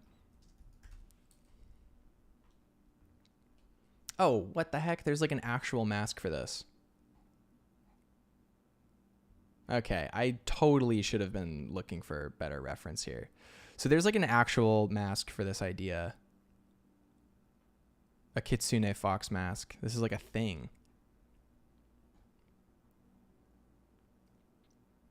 Okay, some are kind of modernized. Some are more old school. So we got to figure out what we want to do, if we want to be more modern or more old school. Like, this is interesting. The mannequin is terrifying. Don't like the mannequin at all. We're gonna get rid of the mannequin. I don't like it.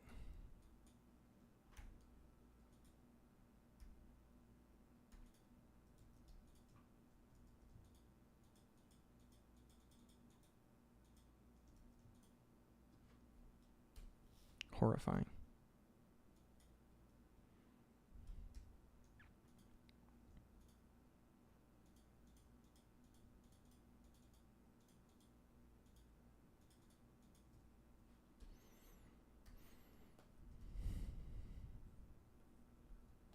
Not my cleanest selection job, but hey, we just wanted it on the page. Cool. So they go for like a more of a rounded look, eh? So it's more like this.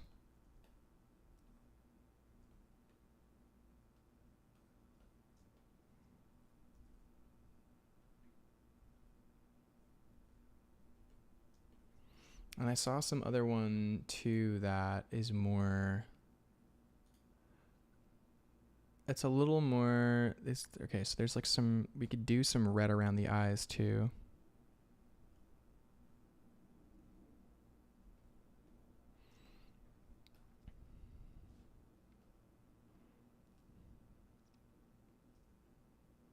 Simmons says the Ambu Black Ops. Yeah, exactly. Lashy says, well, it's a good exercise to draw dragons, but I don't know.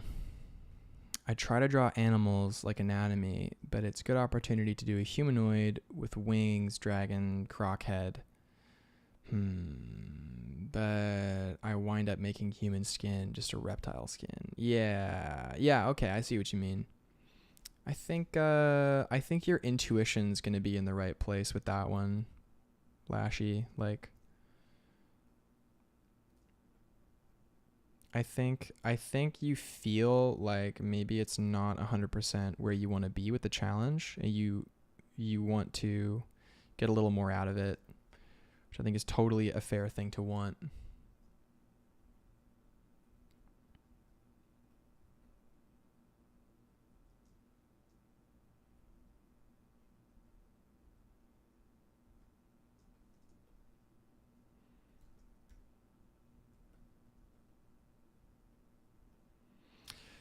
Regardless, I do like the squint eyes of this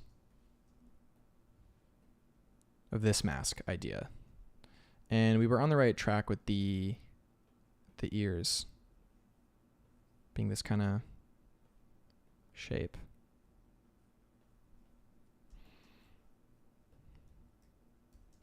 Definitely had the right idea, right? So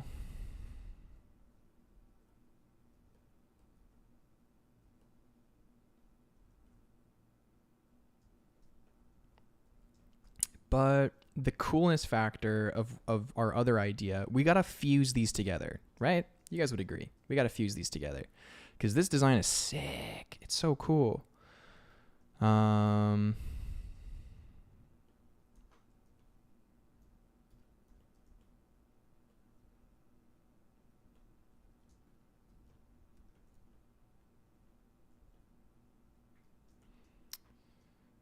Lashy says, by the way, this Neo Tokyo is looking good. Thanks, dude. Fenrir says, Henri, Kindred Spirit Blossoms will help you. Anbu from Naruto too. Yeah, dude, let's go.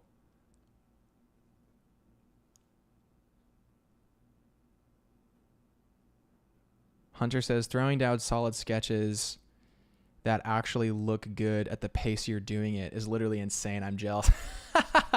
Damn, you know what's crazy is as I'm drawing this, I'm like, this sucks. Everything's relative, man. Let's have a relativity conversation. Let's do our little conversation about relativity. Everything's relative, you know? Like what we think is good versus what someone else thinks is good, like where we're at on our journeys and everything like that. It's like, it's all relative, you know? Like, how is it that I was feeling self-conscious just now drawing? I was like, oh man, I'm not tight enough. I'm not on it. This is taking too long and blah, blah, blah. And it's like someone else's experience is entirely different. That's wild. I appreciate that, Hunter. I really appreciate that. It's a good reminder for me to chill out and really examine my inner voice. You know, the inner voice becomes so ubiquitous and so common that hard to check it. But this is good. We are getting somewhere here, which feels really good. So that's nice. We're gonna raise the ears. Ooh, that helps. Okay, I know what we're gonna do. This is what we're gonna do. So we're gonna hide our ref. Whenever you don't need a ref anymore, for me personally, I really benefit from hiding the reference. Okay, hello.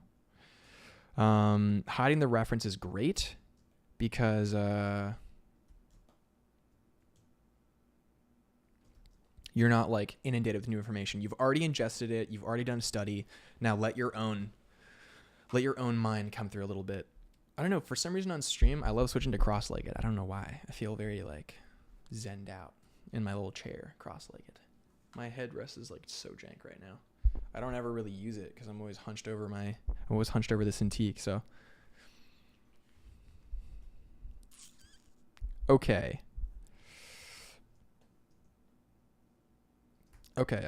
Sick. Boom.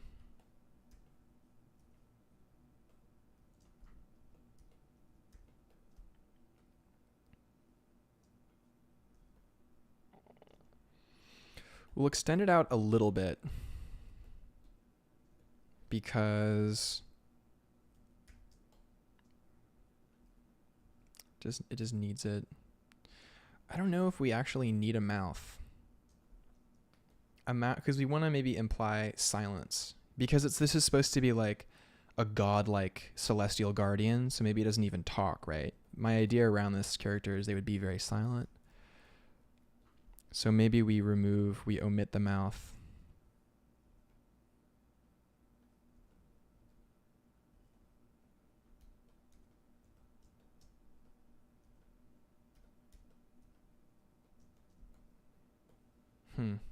It's almost a little too wolf-like now, you know?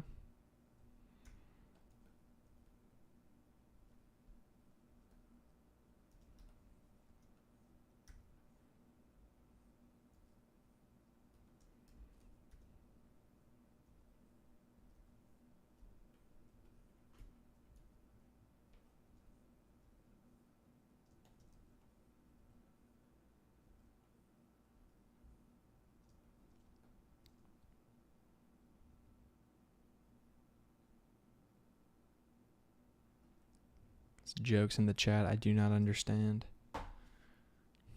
It's okay. We're allowed. My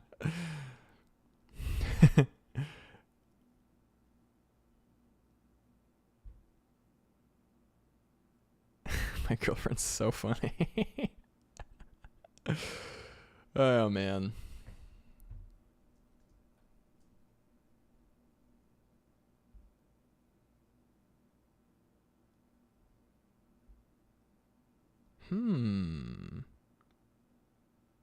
Willow says that maybe the ears. Fox ears are more equilateral triangle than isosceles triangles.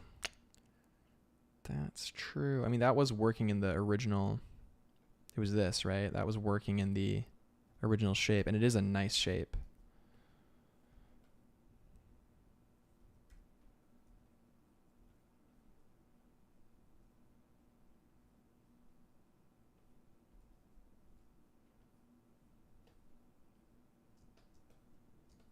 Yeah, that 100% fixes it, I think.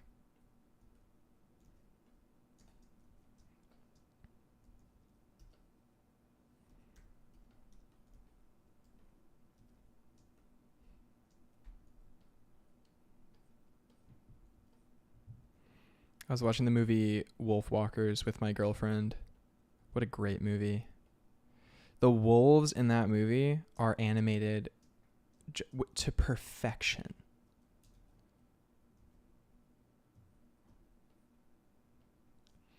Lashy says, okay, I will tell you my joke. There is a hunter... oh, no.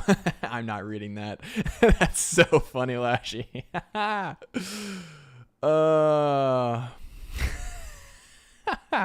wouldn't have expected that joke from you. That's funny.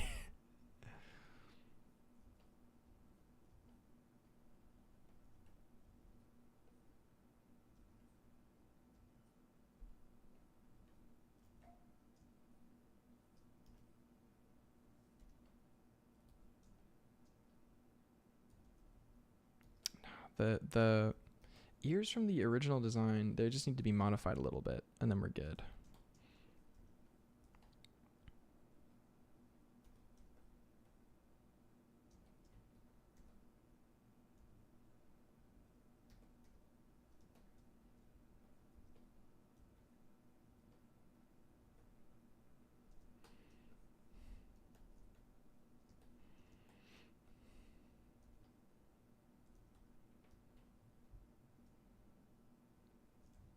Oh, those, it's almost like looking like a pig now, which is interesting.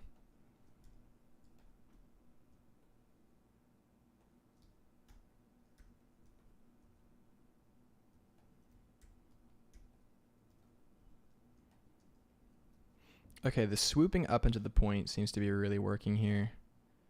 All right, we're really close. I don't know why I have the urge to do a lot of like concave shapes.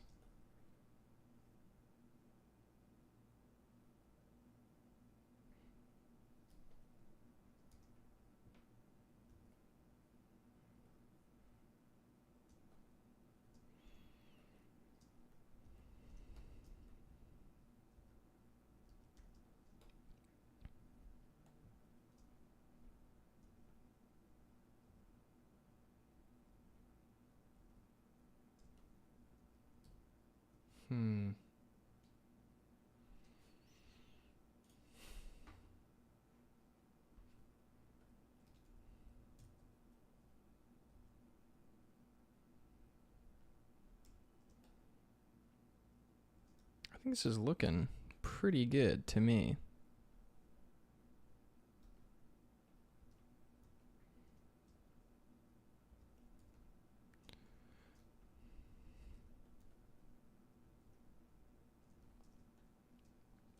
All right. Kevin Lack says, welcome Kevin Lack.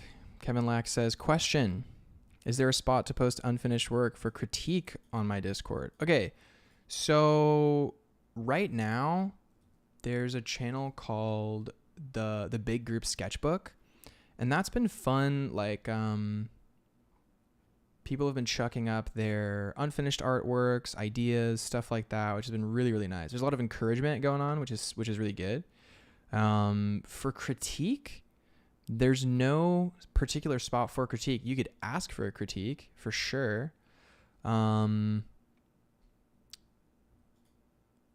Let's see.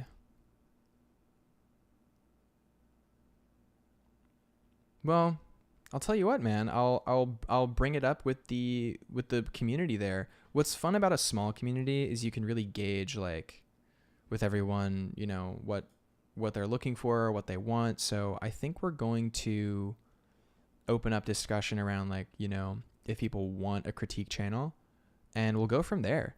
But right now, I mean, there definitely is kind of like, you know, critique ideas. We discuss each other's work, talk about what could be better and stuff. But not specifically yet. But hey, I'm open.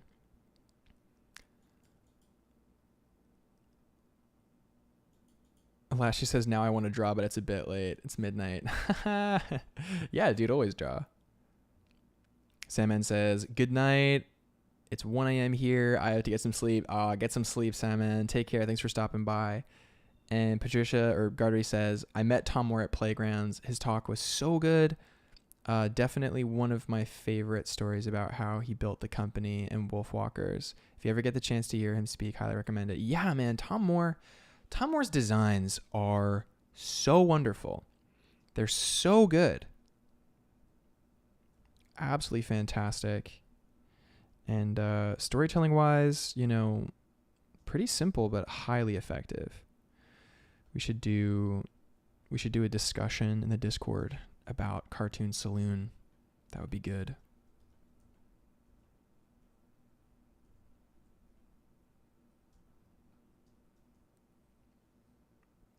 All right, we're really getting somewhere with this mask. I feel like we found a happy medium between these two, which I'm really happy about. So that feels good.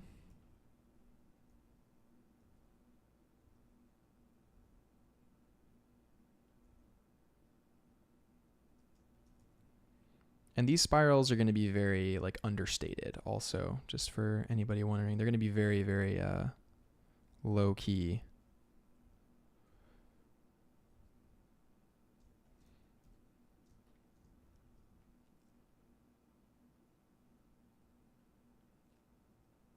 Willow says, have you seen his other films? Breadwinner was my first and I was sobbing.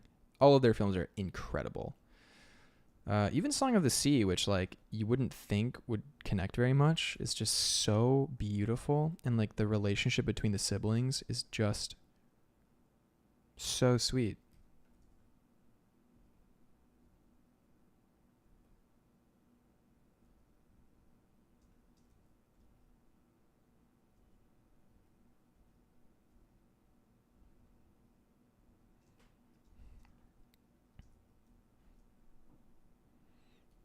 Thinking maybe we fade the nose into a line, maybe implies mouth, a little, or implies that into the lip kind of idea.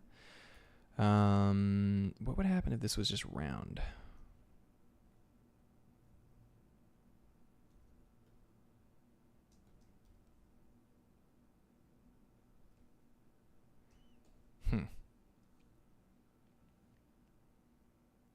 We might be getting too fancy here. We want to keep things simple. We're also spending a lot of time on this mask, but what's good about it is this is going to be the template which we build the other mask off of and the other mask after. So the work we do now is important in the long run.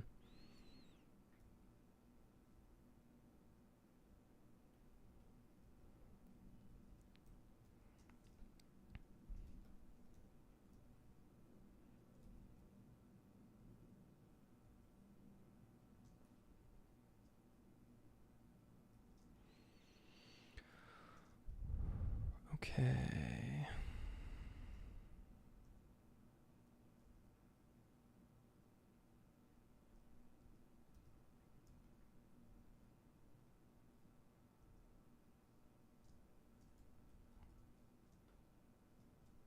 I feel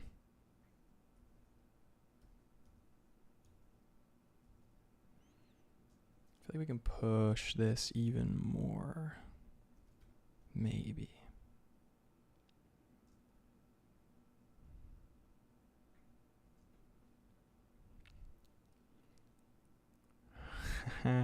Yeah, Patricia says last year in the same time zone as me. Dude, we have a lot of European people in the stream, which is super cool. Hunter says, pitch this idea to an art buddy of mine. He often gets his DM flooded with critique requests. Told him he should create a system where he charges per critique. This is a valid concept in your opinion? So actually, what's interesting about that is that's going to be probably the next Patreon tier if I do make another Patreon tier. I wanted to keep the first one really low. Just 3. I wanted to keep it really, really low. The next one, if I do take critique requests, I don't know what I would charge for it. That's the issue. And I would have to be very, very explicit in what I would be critiquing for.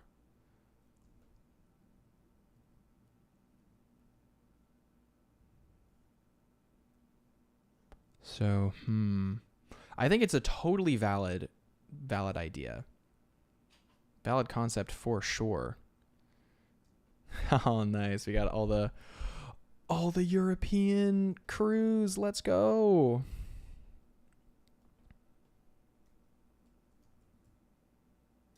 Okay, we like the pointy fox. Pointy fox is looking good. And this is also fun for the ninja guy. Or gal.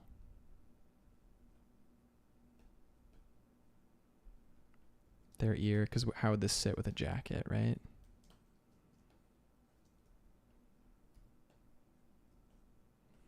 Of course, they have like a dope hood.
Cool.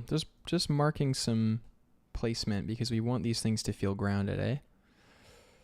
Alrighty. EU gang, let's go.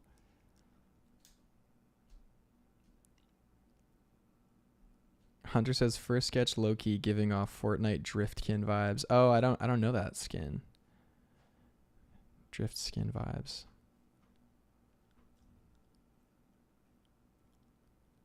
Lashy says, Gabriel, maybe switch to Europe time. There are more people to watch you from here. Yeah, I'm thinking about shifting the stream earlier. I started off streaming a lot earlier, and I think it was a good time. It's interesting. Oh damn, there's so many EU. I guess I should just. Well, hey, listen. You gotta pay attention to what your market is. So listen, if it's Europe gang, let's go. Alrighty.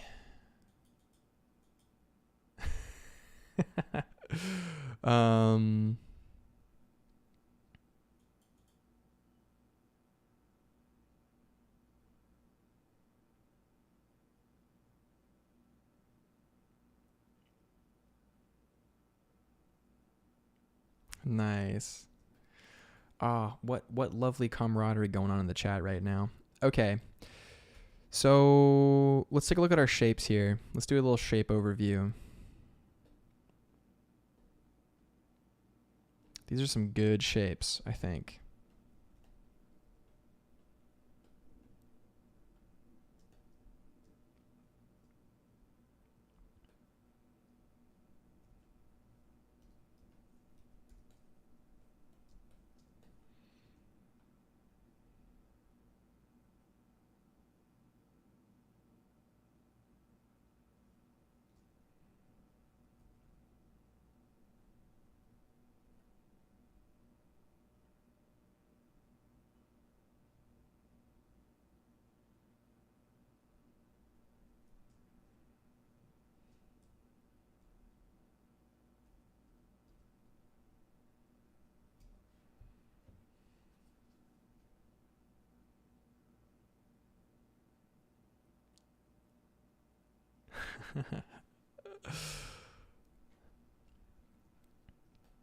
Emmy says, oh, nice. We got New York gang. Let's go. New York. New York's the one. Greatest city on earth. We love it. We love New York. My girlfriend's here, so it's the best place. Wherever my girlfriend is the best place. I would love to go to the next playgrounds. Oh my gosh, that'd be so cool. I'll just have to pop off and get invited to speak. Just got to pop off real quick.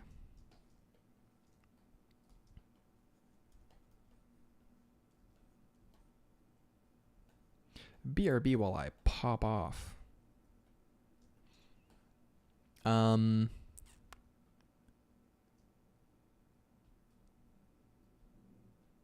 Emmy says, have I ever visited the EU? So I visited England, which is not in the EU anymore, but I visited. I didn't visit. I went to school in England for 3 years.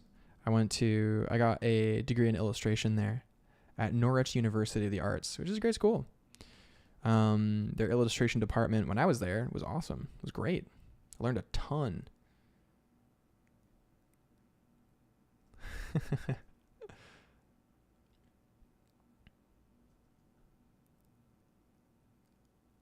Nice. Oh man, everyone went to playgrounds. That's so cool. I should go to playgrounds. Bring Isabel? I would love to bring Isabel.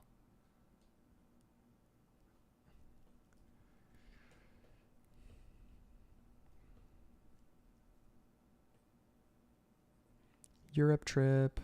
Europe trip is definitely in the future.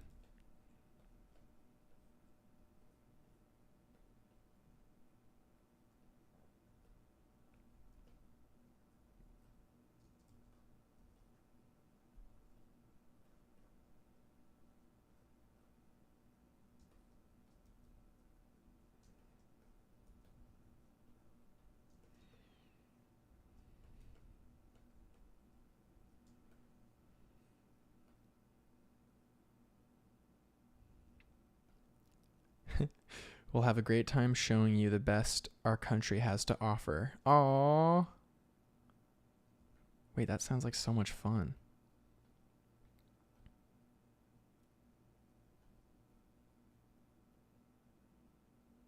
I love life drawing. Life drawing's so fun, Emmy. That would be so fun, Patricia. Oh my gosh. Yes. Yes.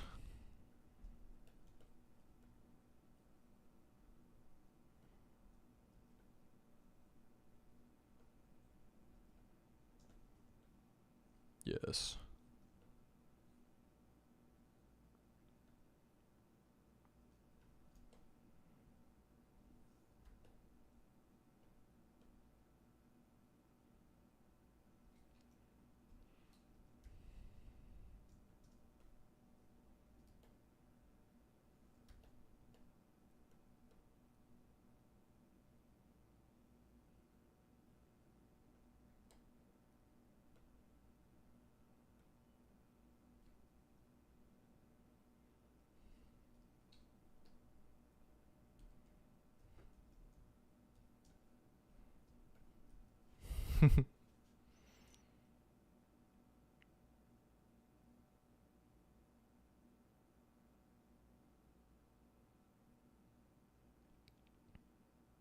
All right, Isabel texts me she's down, so we'll have to do it in the future, for sure.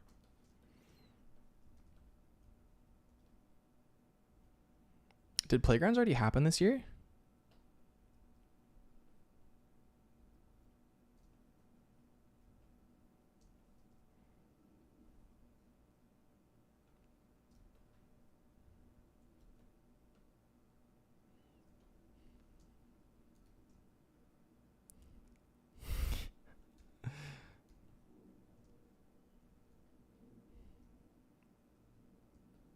Oh yeah, that's right. It happened in May. So true. Lashy says, "Boss, don't listen to them. Come to Serbia." I guess I'll just have to do a little Europe tour. Meet all the homies.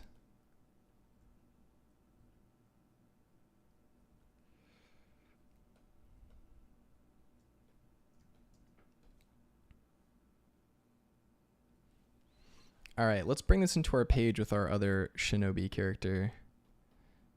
Let's do it. So, okay.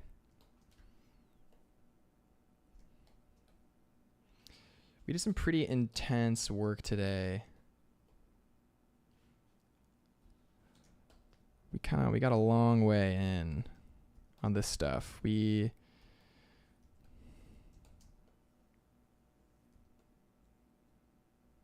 definitely didn't really get as much as we wanted to get done today, but that's fine. Art department Eindhoven is the best one. Oh, cool. Emmy says, are you planning to draw for a while today? I think I'm going to be on for another half an hour, I'm pretty sure.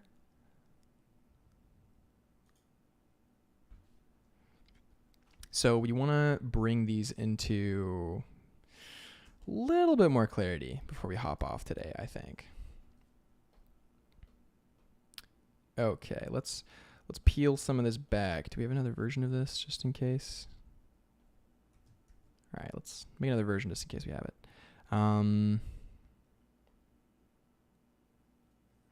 So our silhouette has kind of changed a little bit, right?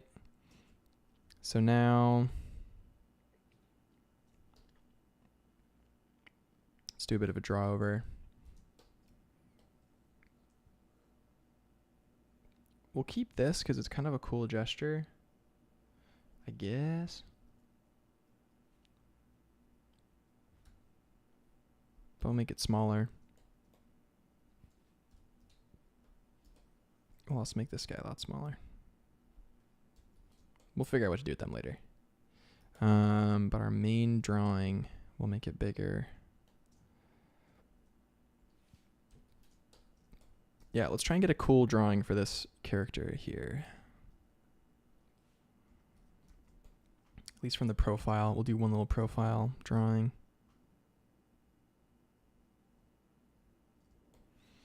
So,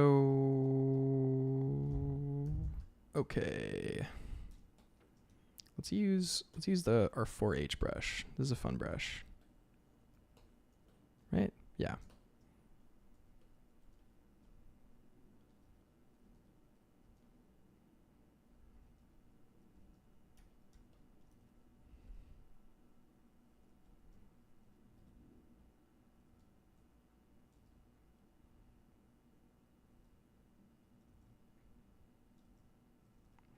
If things can read in a graphic way, even when they're a little small, you want to make sure your idea is like clean sort of at all stages, right?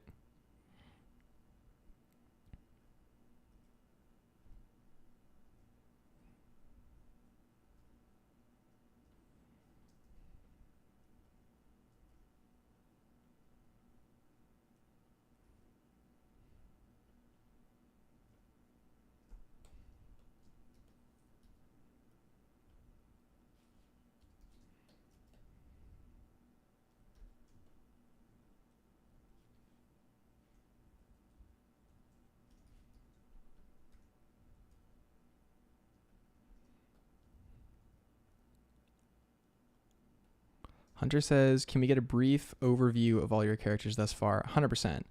Aishi says, I really like the spiral design details on the mask and hair for the reasons you already mentioned. Yeah.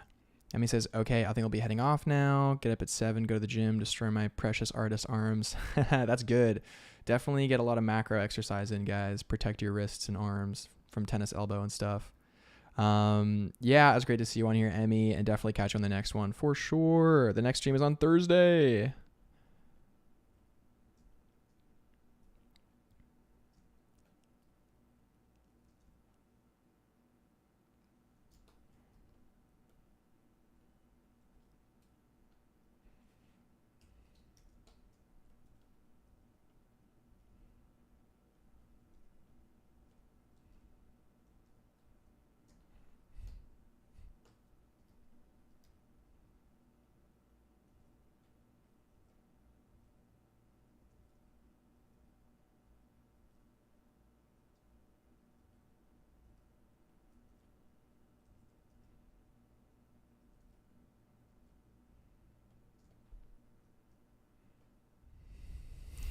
Cool. Take care.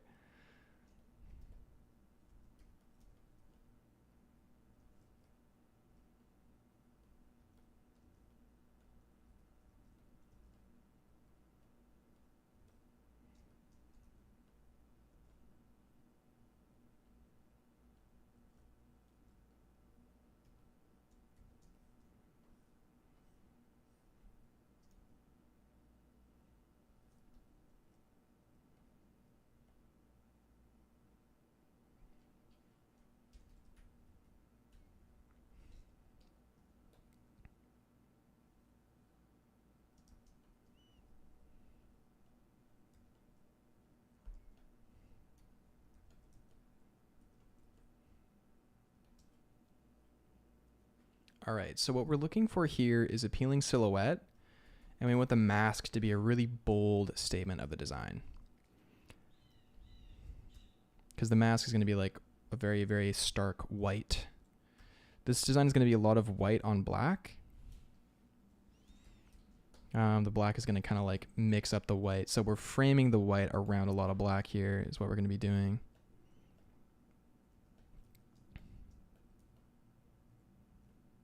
I think we're going to have the character's hair be coming out of the back.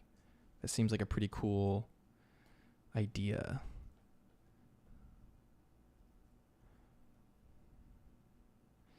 And again, this isn't our final drawing. This is just another block in.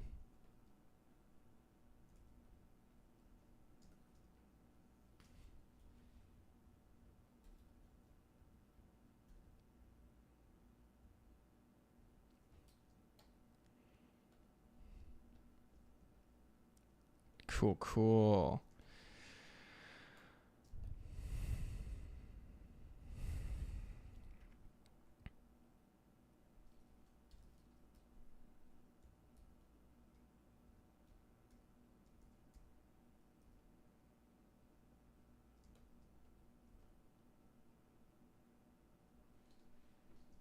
Also, I'm on another client project where I'm developing a cool comic pitch, and there's so many great examples of what we've been learning with storytelling from the stream in the development of this pitch. And I kind of like maybe alluded before that maybe it would be cool to show some of the stuff on stream. The client was kind of initially a little apprehensive because they don't want to have any issues with idea theft, and I personally don't know. I personally don't think it'd be that big of an issue or that much of a worry, but I also definitely want to always make sure that the client feels taken care of and considered and well considered. But I'll talk to them again and see if they would be okay with me showing some of the stuff from the development so far, because I think you guys would find it really interesting, actually.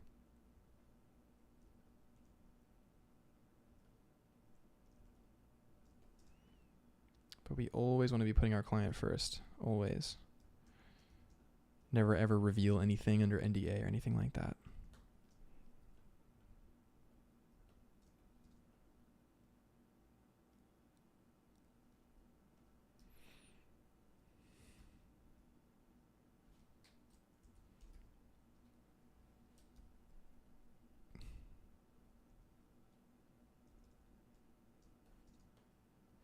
All right, we're starting to feel pretty cool.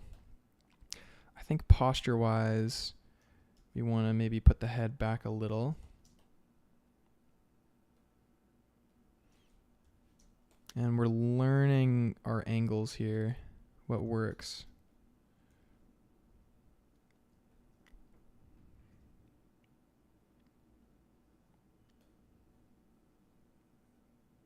And she says that fear is very relatable and reasonable. I would love to see some of that, of the stuff though. Yeah, right? So, man, I've definitely had idea theft happen to me like a few times. It's not fun, but you know, if you show your work a lot, it's bound to inspire somebody. And a lot of the times you actually shouldn't take it personally. Unless it is overtly, you know, what's the word I'm looking for? Egregious, right? But if it's like, if you start doing pirates and then someone else starts doing pirates, it's kind of like, okay, sure. All right. I had one where like someone basically took like an idea, like the exact same pose, exact same hairstyle, exact same vibe, and did their, did it, and then they just like posted it. And I was like, okay. But the thing is that, I hadn't posted mine. So I was like, oof, that's kind of annoying. But it was a good check for me to be like, damn, I'm showing stuff. I'm making a lot of stuff, but I really should be posting this stuff. So for me, it was kind of like I wouldn't feel bad if I had actually just like made it and posted it, and then if someone did it, it would have been fun. It would have been like an homage. But I kind of felt a little like, ooh, like should I even finish it now? Like that kind of feeling.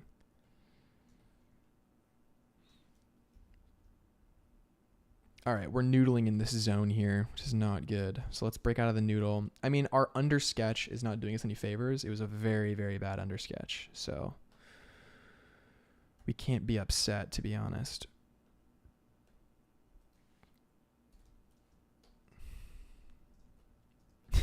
Lashy says, it was me, sorry. That's funny.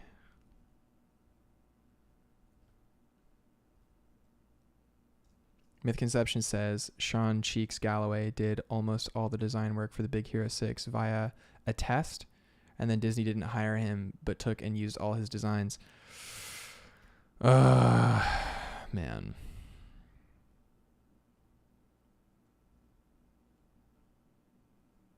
Unreal. I don't understand. Like, my issue with that personally is like, you're a studio, or or like you're engaging in a creative endeavor, and it takes a lot of magic for that creative endeavor to like come into life, and you get people who bleed for years to be able to produce the stuff that we produce as artists. It's not easy to do. It's not easy to get there at all. It takes Herculean effort and perseverance. And, these companies, like, what's insane for me to think about is that I just know with absolute certainty that if these companies just took care of their people, like, there would be so much quality work being made. So much quality work. But it's the situation has been made so hostile for artists. You're producing work for years and years and years. You can't show any of it ever. So you're like locked in at a company because you can't get out because whatever. And then I know artists who say like, hey, only give studios 80% of your effort. Don't give them 100% of your effort. You're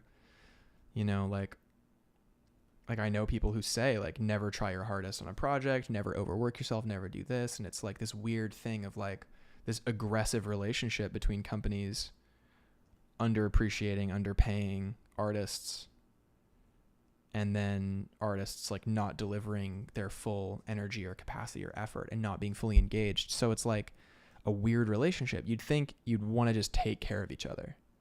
You'd want to produce good ideas so the company is successful and the company pays you. Like, I don't know why companies don't give bonuses to artists just like they do to CEOs, because the artists are the ones having the groundbreaking ideas that, actually allow for those profits to climb and stuff,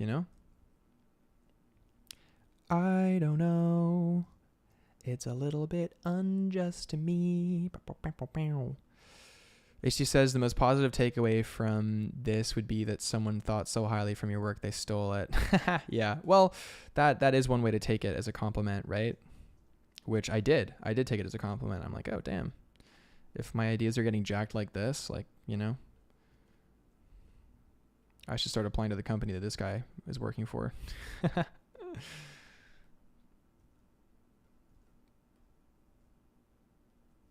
So with mech stuff like this for human anatomy, you can sort of run with similar ideas in anatomy that actually exist in bones and stuff. So like with elbows, you can have elbows lock at a certain point and like show that point where they meet, right? Where the elbow and the forearm lock here. You can show that, have it be like part of the design in a cool way, and give room for articulation so you can see that things could move around, not be stuck, but that they do kind of like meet a certain like interesting point. Bonk, bonk. This is a very basic mech concept here, forearm, but hey, basic is fine. We don't want things to be too whatever, because the interesting thing about this isn't going to be the actual mech arm. It's going to be the cool designs we're going to put into it.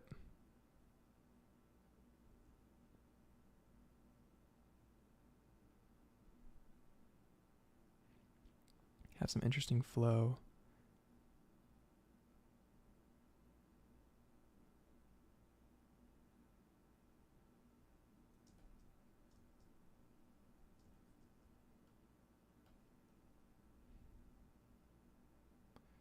Make sure things are feeling like they're flowing into other things.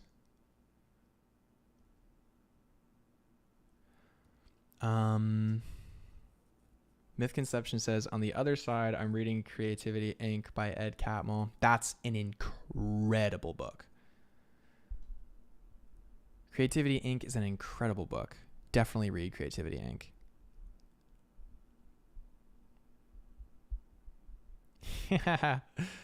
That's funny, Lashy. If only.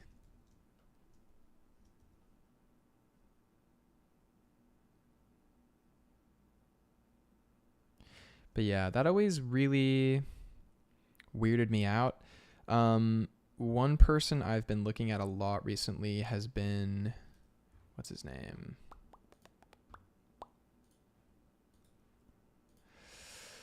It's been, let's find him. He'll definitely be on my Explore page because I've been listening to a lot of interviews. You ever have that where like you just know you're gonna run into somebody?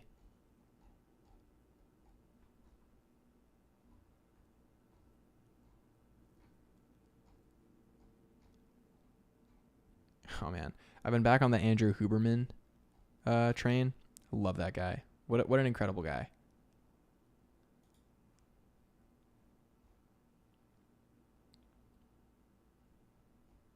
So Todd McFarlane. I've been looking a lot at Todd McFarlane, who so funny. He's a comic book artist, I think at Marvel, and I love. Oh, Ayub says, is sharing links on the Discord allowed? Yeah, 100%. There's a section for it in inspiration sharing.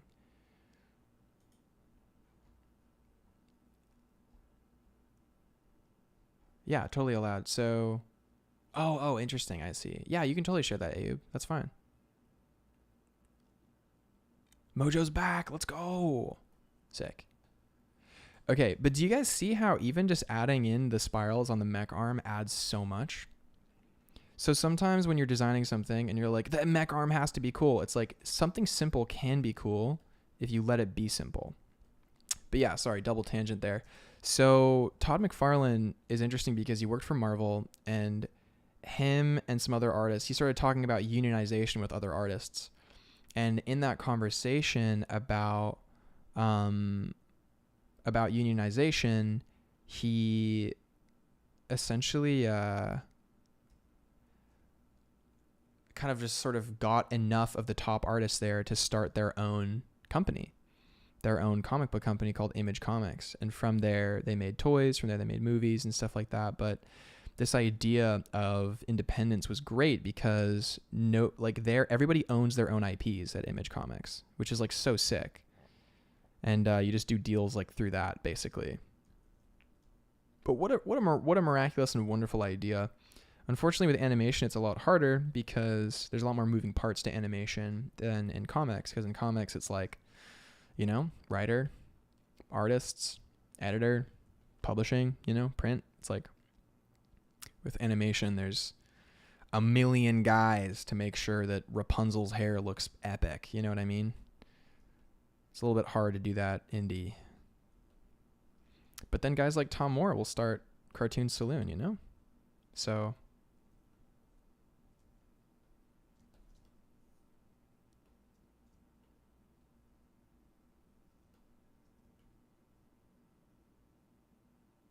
Kevin Lack says Image Comics has such a rich history if you spend the time looking into it. It really does, man. It really does. Completely indie.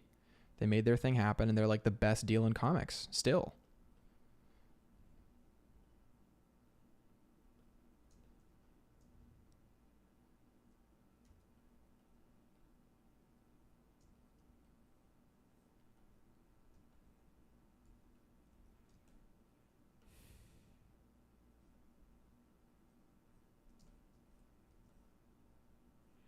Cool. It's nice to have a little draping cloth on a character that's going to move a lot because you know it's going to whip around and be interesting.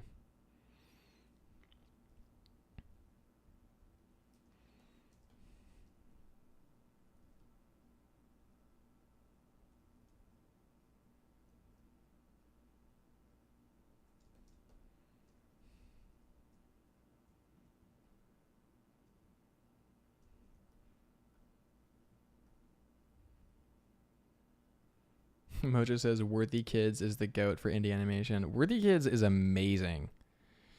Blender god and inspiration to anyone who wants to be a independent or just like do their own thing, man. Worthy Kids is unreal.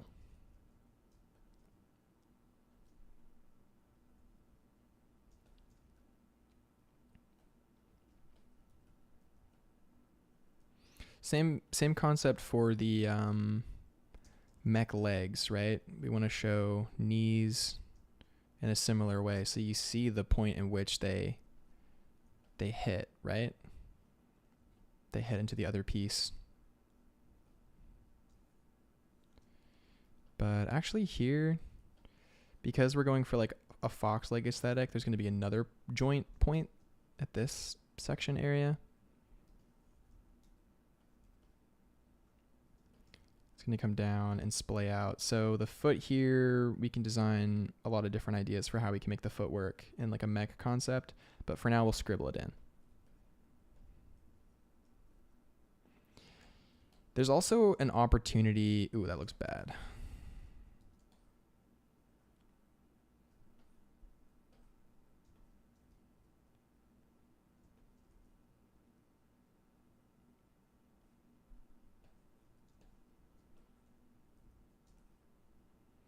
Let's pull up.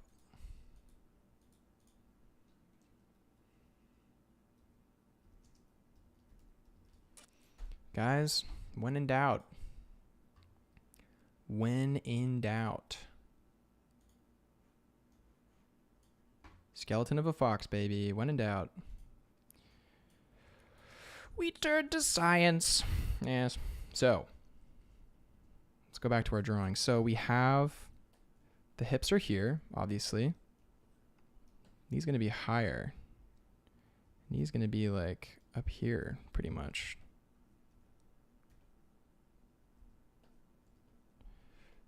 And this is going to go back in like a naturalistic way.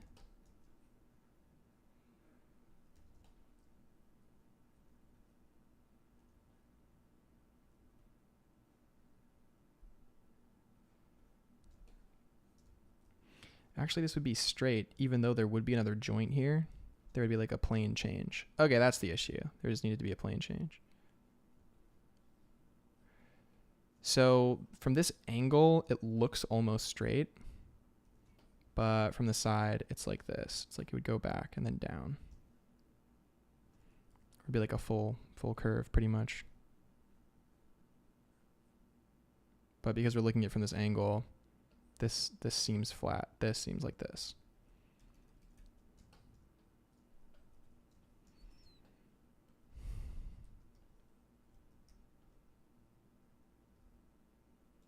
All right, let's check the chat. Make sure I'm not missing anything from the wonderful peeps.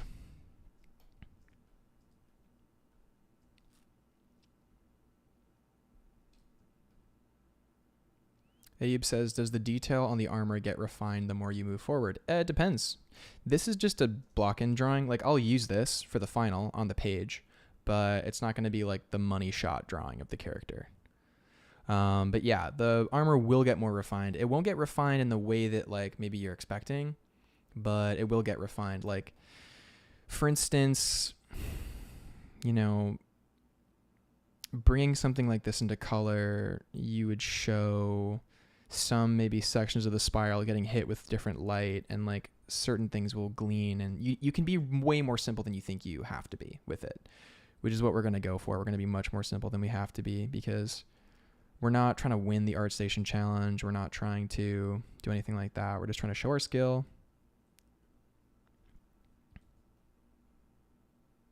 Come up with some cool stuff and have fun and learn along the way. I'm giving this character 3 fingers because when you're doing like animal paw mech stuff, 3 is really appealing actually. And what this character is doing is different than what a human would be doing. So 3 fingers is actually fine. And aesthetically, it's kind of cool. It definitely makes use of the fact that we have a mech. We can kind of do things a little bit differently.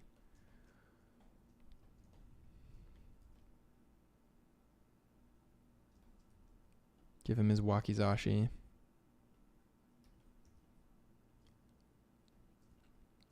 Oh, Myth Conception's got to go. It's been fun too, man. Take care.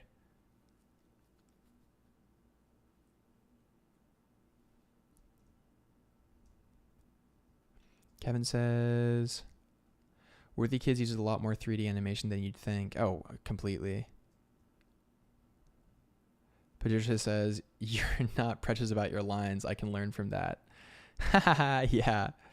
At this stage, I'm kind of entering into a bit of a flow, so we're getting there, you know?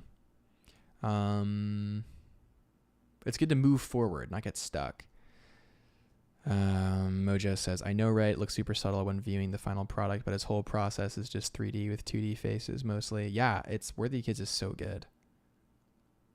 Him and Daedalus they're both really sick with Blender and animation.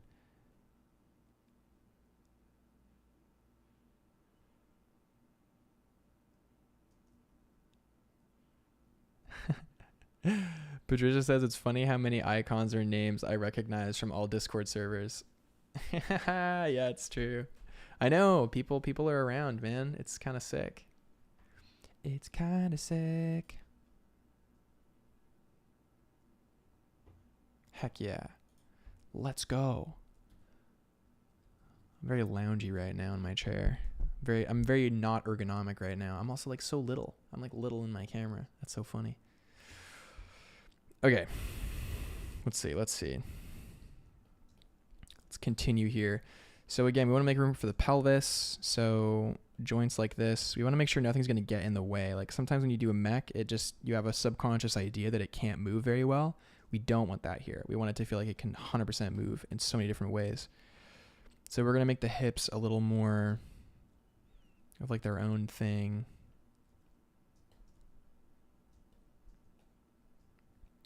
And let the belt kind of cover some stuff.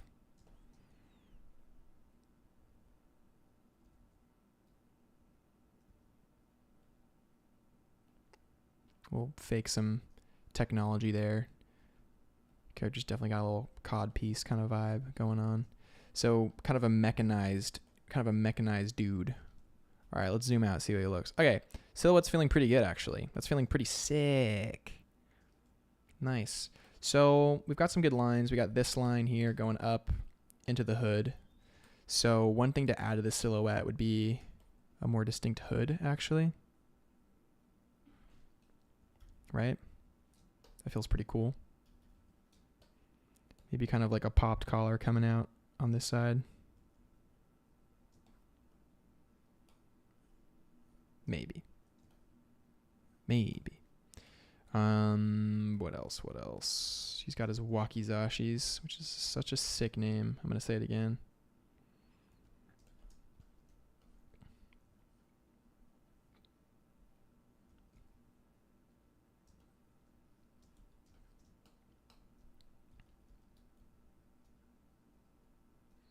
And again, this is like a block end drawing. This is not a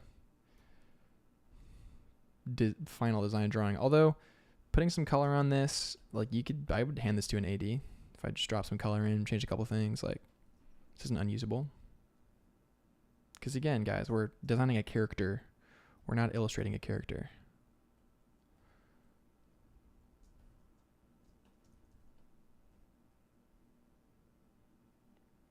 All right, let's take a look in the chat.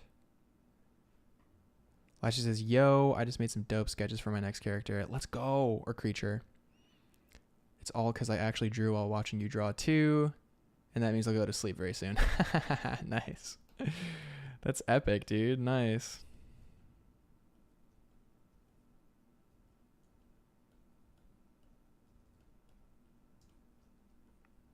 I'll try and get a little bit more done today. I think we're running over time right now. Yeah, it's 6:41. We're kind of going over time a little bit. I'm going to take a quick second. So here we can see how the leg kind of articulates into these kind of fox feet. So you can kind of show that there. Even that, it's not feeling good. Too far back. We want it to be coming forward more.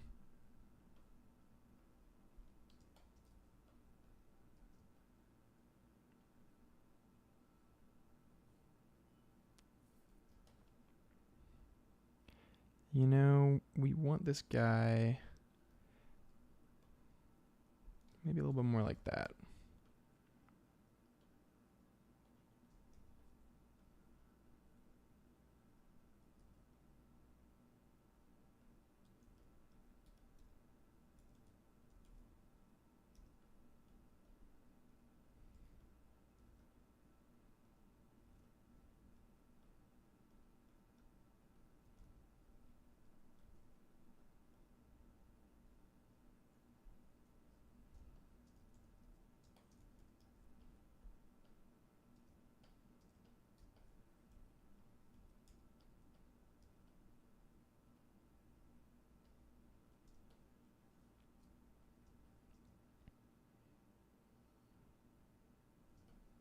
Okay, that's feeling better. We could have him leaning a bit more if we wanted. Yeah, all right, there we go. Put his shoulder back a little bit. This isn't very good etiquette for gesture drawing. Like, you should kind of solve this in the gesture first, but since we're just doing a lay-in drawing for design, for concepting, it's fine. Bit more of that hip joint going on. Move the sword a little back. Bow, bow, bow. Alrighty, let's go. Yeah, throw them in the sketchbook in the Discord, Lashy, for sure. Your sketches, that'd be sick.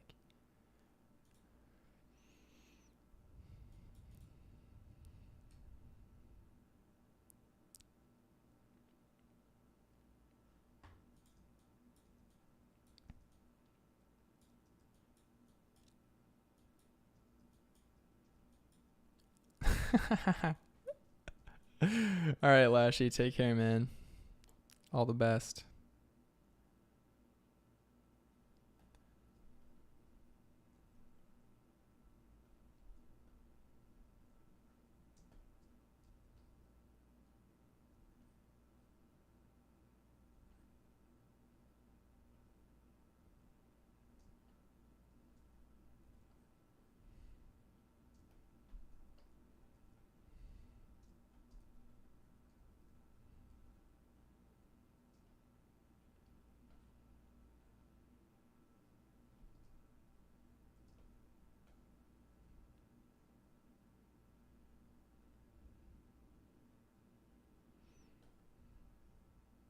Dude, drawings in the sketchbook is great.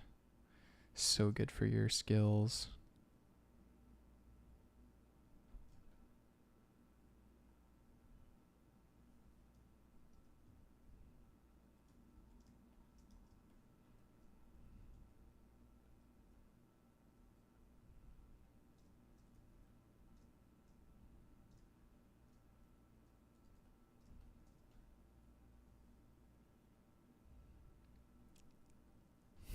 Cool. Yeah, dude, the community here is so awesome. I agree with Lashy. Very cool. It's very, very positive, joyful, excited community. It's nice. Thanks, Lashy. Cool.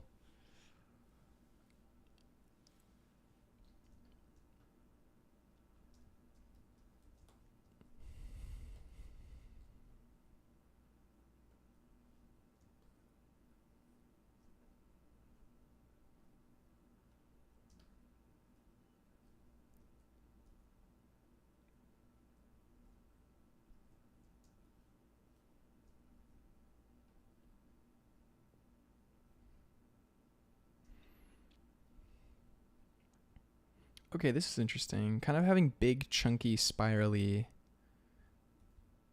cloth for the ponytail tail motif feels really interesting. I like it a lot, actually. Oops. Don't want to crop. Sometimes I hit C instead of V. And it's like I just crop my image accidentally. I don't think I've ever had it, so I haven't been able to undo it. But inshallah, that never happens.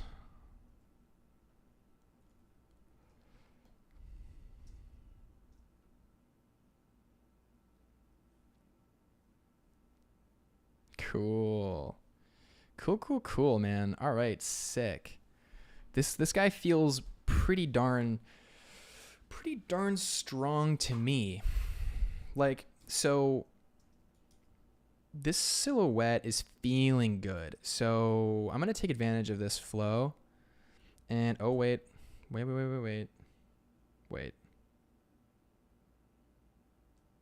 I need to send a message to my beloved really quick.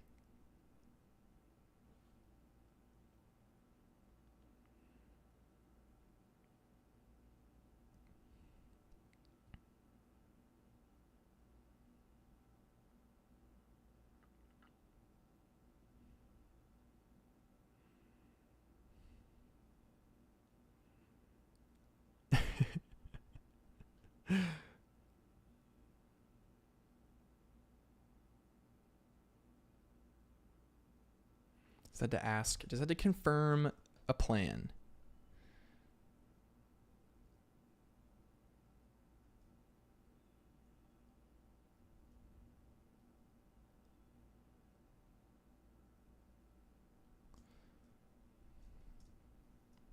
Dude, the Wakizashi sleigh, dude. Let's go. This character's gonna be so cool.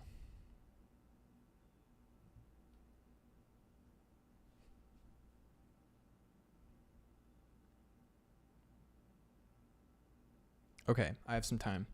I have some time for this, and then we'll hop in the Discord for a minute too for some little chats. So we want to do the same design on the legs. Do I want to do that now? Yeah, why not?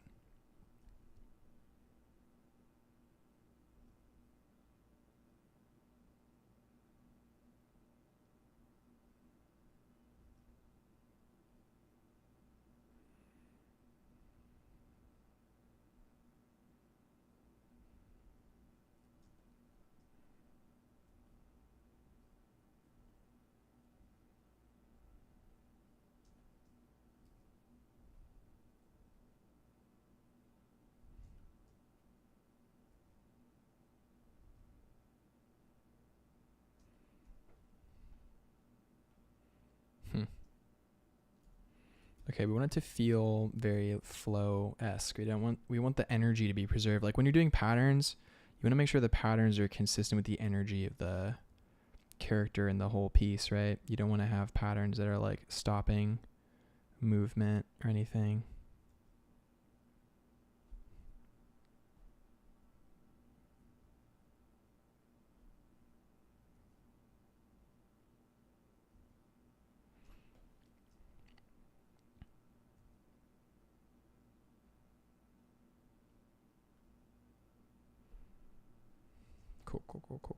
Cool.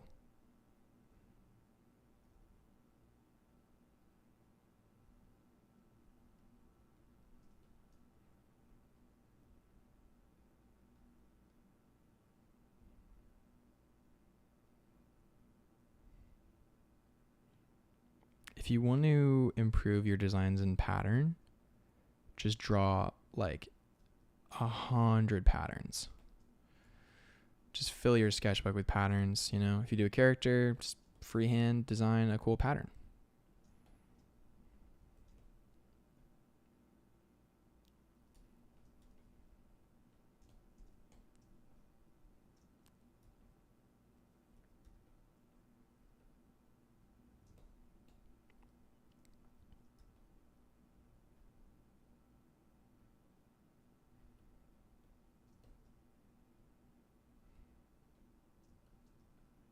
Okay.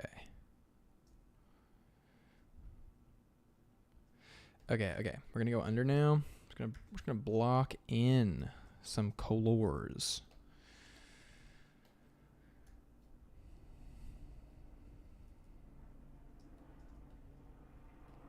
First things first, we need a base. So yeah, when flattening a character and kind of doing colors on top, if you have a loose sketch like this, you don't have to be pixel perfect. So don't worry about being over by a little bit or under by a little bit. You're just trying to get the colors down.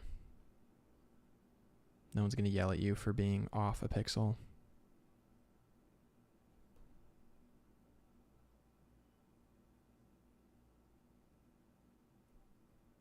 Boom. There are a lot of commands and shortcuts to make this process faster, but that requires kind of closing your lines. So awkward. I'm like notoriously bad at closing my lines for drawing. Sometimes it just kills the energy, man. If just all your lines are closed in like a pretty mechanical way, it's not worth. Gotta leave room for the implication. All right. Also, while we're in this process, I am super down to answer any question anyone has. If anybody has a question, no pressure. No pressure to ask a question if you don't have one.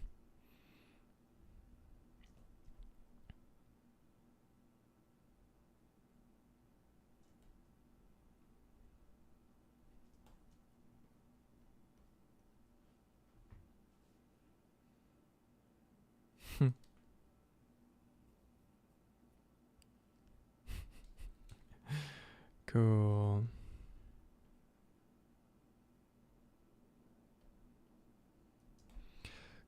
Cool.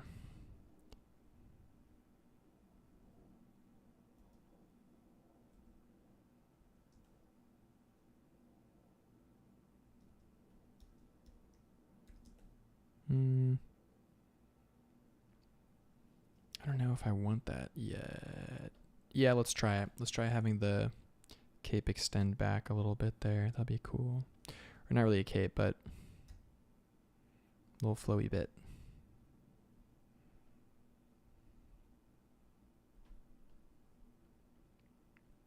One great bit about listening to Todd McFarlane's interviews, someone asked him about continuity, and he explained that with his character Spawn, he got like a letter in the mail asking why Spawn's costume kept changing, because he was just being inconsistent, and instead of being like, "Ooh, I messed up" or whatever, he just went, "The costume's alive," which is pretty epic. It's like hilarious. The costume is alive. And then comic book fans, of course, in classic comic book fan fashion, are like, "Oh, it's alive. Oh, that explains everything." As long as it explains everything, you're Gucci. All right, I used a simple fill command there, but that's just another thing. All right, silhouette. Let's take a look back. All right, it's looking pretty good.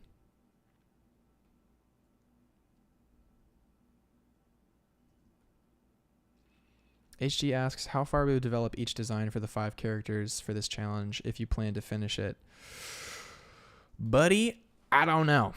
We'll see, man. We'll see how much time I have, how far I get. It might just have to be like a fun, casual thing I do that doesn't require a lot of polish, because I'm working on a lot of portfolio stuff right now, and who knows how far I'll be able to get. However, we're going to give it our all.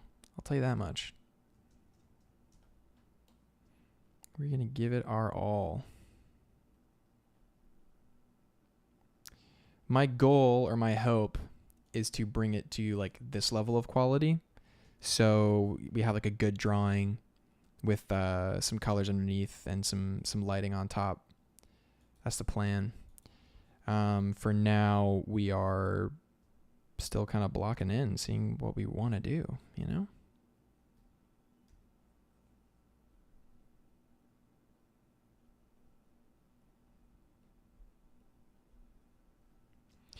But this will probably post as like a work in progress page.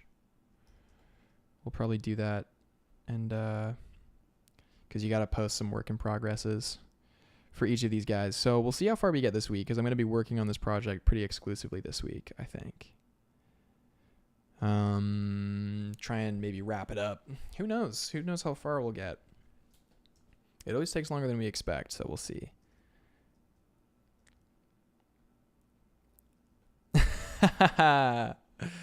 Oh, we got Julian Theo. Hey, buddy. How's it going? Theo streams on Twitch. You guys should go follow his Twitch. Theo's cool. We saw your Big Boss guy on the ArtStation challenge. It was sick, Theo. Great work on that. We're doing a mech White Fox Shinobi, so it's pretty cool.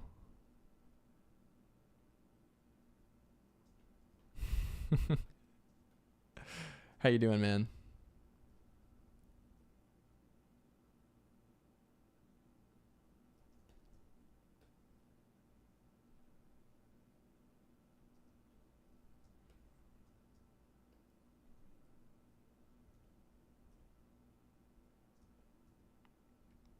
Dude, nice.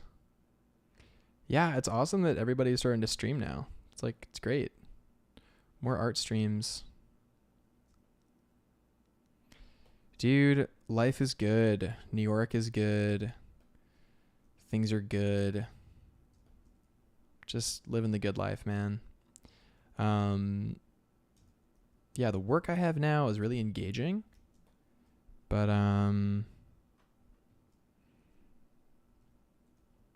be sad when it's over. But it's nearing a close. Theo asks, what made you pick YouTube over Twitch? Dude. And yeah, I am doing freelance. YouTube over Twitch, man. Twitch for me just doesn't feel good. I don't like going on it. I just don't like the space. So I just skipped it. Plus, like, all my favorite people are on YouTube, like Ahmed and Modern Day James, and like all the homies are on YouTube. Steven Zapata. So I was like, you know what, man? Like, it felt like a nicer space to me personally. So I figured might as well go for it. But I know that Twitch is like way better optimized for a lot of stuff. So I know I'm definitely missing out on some features, but overall, I don't know. I like YouTube, man. And so far, dude, it's been like, this channel has like grown a lot, and I'm super surprised at like the engagement from YouTube. Like it's I don't know. It's really cool. So I think there's that aspect to it, which I really like. And I really like the community here too, man. The YouTube community is really cool. Like the viewers are like really, really nice.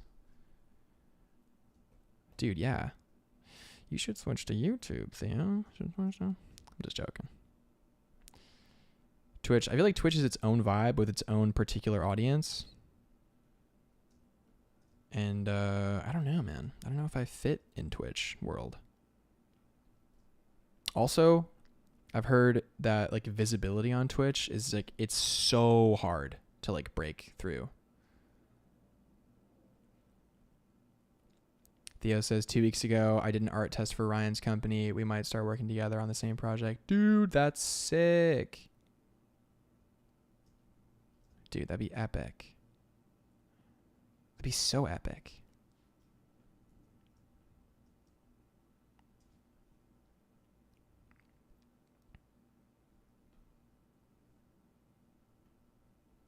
Dude, all the best to you on that, man. I hope that works out.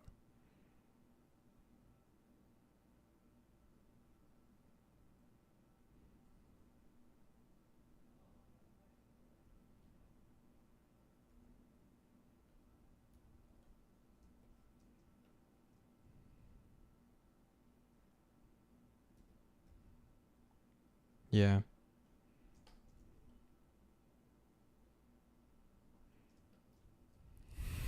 Dude, of course, man. We hope all the homies succeed on here. 100%. 100%. Okay, so we're getting pretty far in this design. I'm feeling pretty good. The white Miyobu Shinobi. I like the red. The red really slaps here. So one thing we're gonna do is we're gonna color some of these lines. I mean, it's not like super necessary, but I want this to be gold inlay. So anything that's not a holding line, any kind of interior line, we want to color it gold so we can get hit by a little bit of a highlight.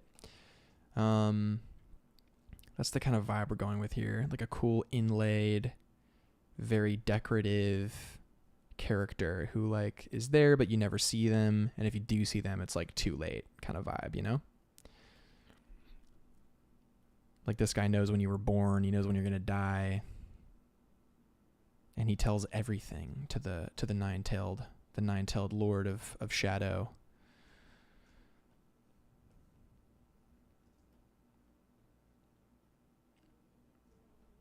Yo, Theo says, can you link your challenge progress so I can follow you? So this will be my first post for it. I've been super busy with other stuff, so I haven't been able to post any of the sketches. Plus everything's been super loose. So I'll probably do a dump tonight.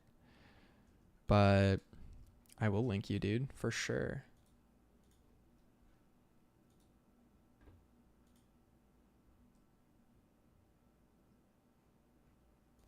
I wonder if this will work.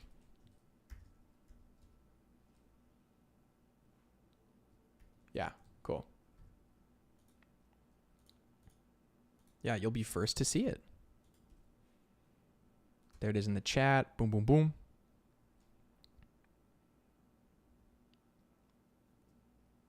Yeah, I joined already, but I haven't made a post yet. Theo asked, will you be at Lightbox this year? Dude, 100% I'll be at Lightbox this year. Lightbox is going to be sick this year.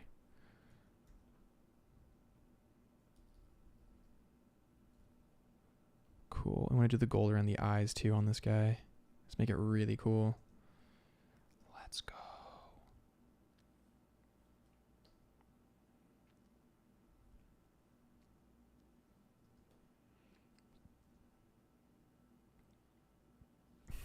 I'm tempted to make like certain aspects of this like a slightly more beigey. Maybe like the armor, like a little not quite white. The white's pretty intense. Maybe an off-white so that some of it will gleam. Be like twing.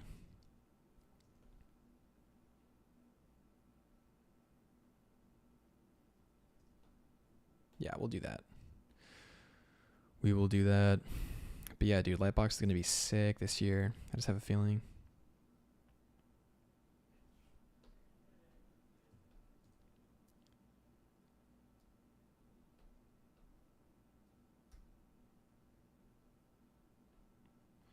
All right, we're just going to mess around and do... Oops.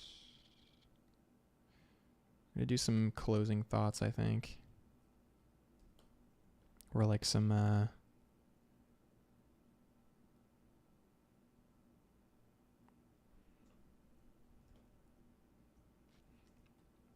get some darkness on this guy so we can bring some of it out.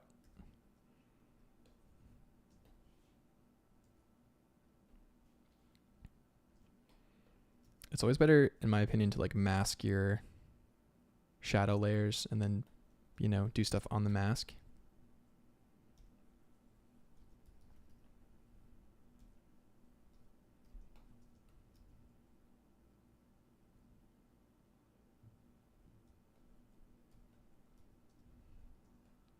Yeah, dude, Lightbox is going to be super fun.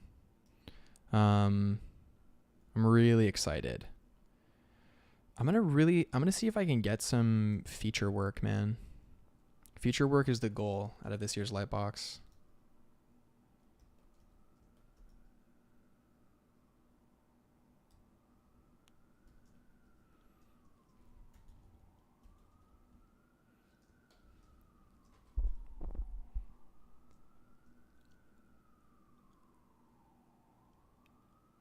Oh, sick. Yo, crossover. Let's go.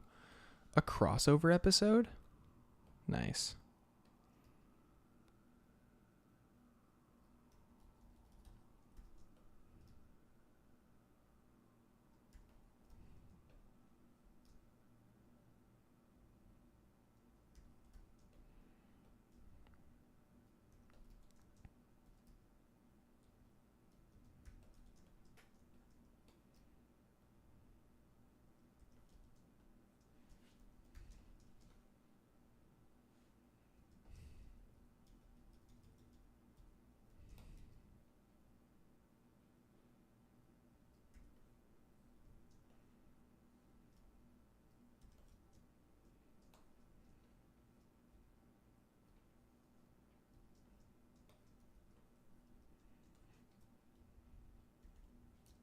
Okay, sick.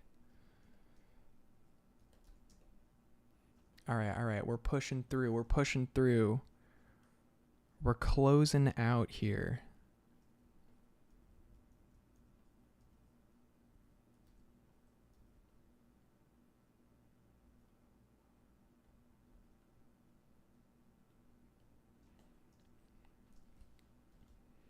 It's going to drop a little bit more light on this guy. Just a little bit.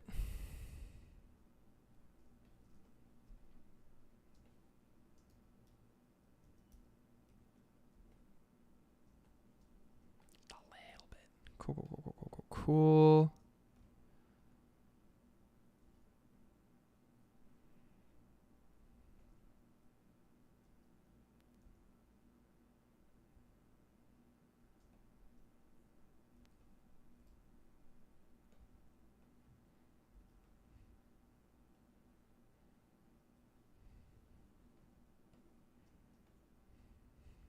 Nice.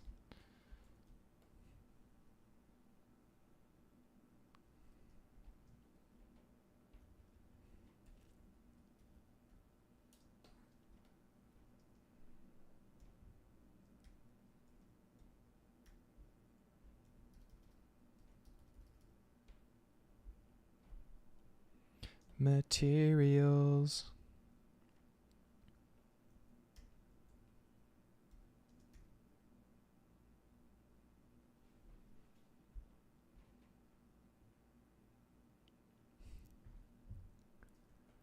Oh, snap. Wait, Theo, you're bringing your girlfriend? That's epic, dude. We're going to be twins, bro. Heck yeah.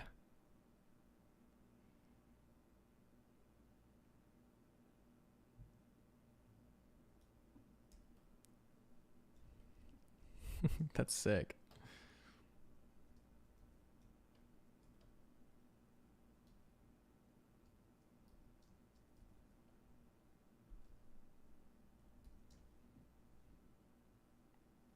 Okay.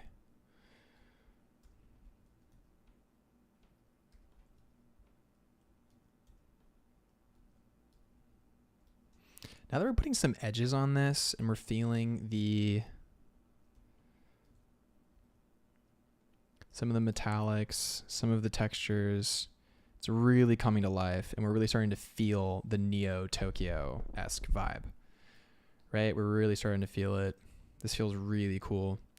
So some lighting and some kind of good selection tool use, some good soft brush, you can really bring an idea into life. That's kind of the vibe I wanted to go for today. Push at least one of these ideas into this space of like believability. And it looks like we're getting there with this one, which feels good. Hopefully we can get there with all of them, man. It's a lot of work. To do 6 characters to the level where you want it to stand out on ArtStation is a lot of work. But, you know, we're going to try. We're going to do our best.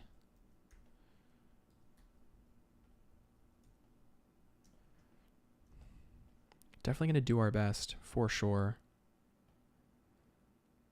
Getting some Battle Angel Alita vibes. Let's go. Yeah, dude, last year I was like, oh yeah, I can finish the ArtStation challenge. And then I got freelance and I was like, oh.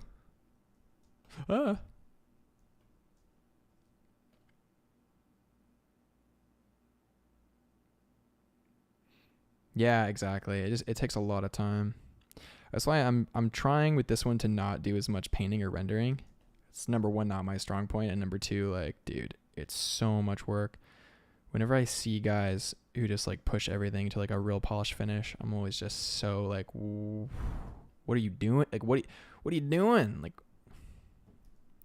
but for a lot of people, it's like their opportunity to flex. So might as well, right? Flex what you can.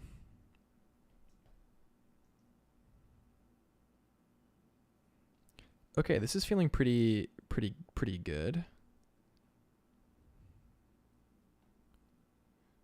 So let's see. We want to push a couple more things here. So we're gonna do some fun tricks where we're gonna do some, I think, color dodge. I'm pretty sure we want to do some color dodge. Yeah, all right. Color dodge on some of the gold elements, because the gold elements we want to really shine. We want to make them almost like the same value as the white in certain areas. Not too much, but pretty close. Remember, if we can do this in like 3 hours, bring something like this into reality in 3 hours, we should be pretty good to do a few of these, at least to this level of finish. Just like rough sketch, rough inked in, and then we'll see.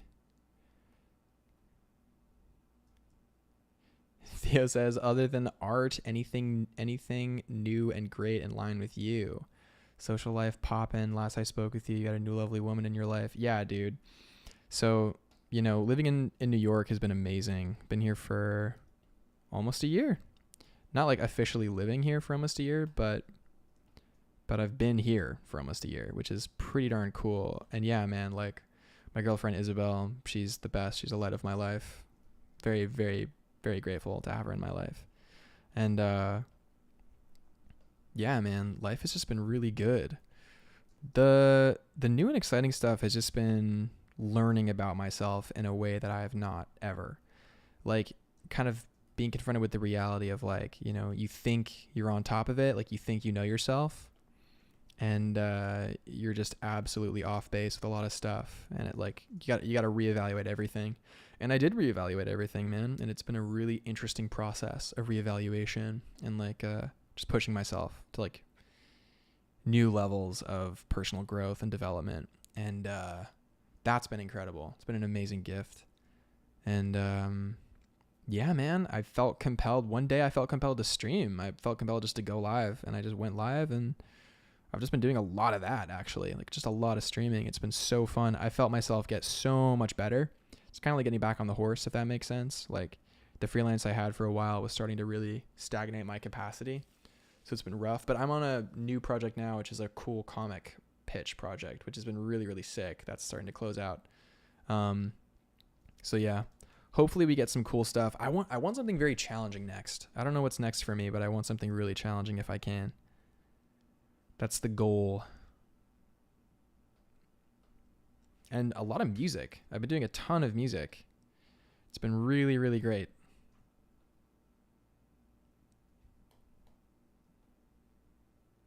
How's this character look? All right, we're getting there.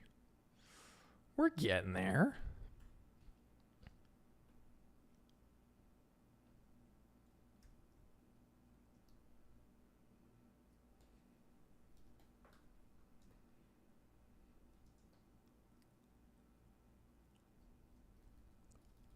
Yeah, man. Yeah, no, it's dope. It's great. Check my values, make sure everything's in unity. I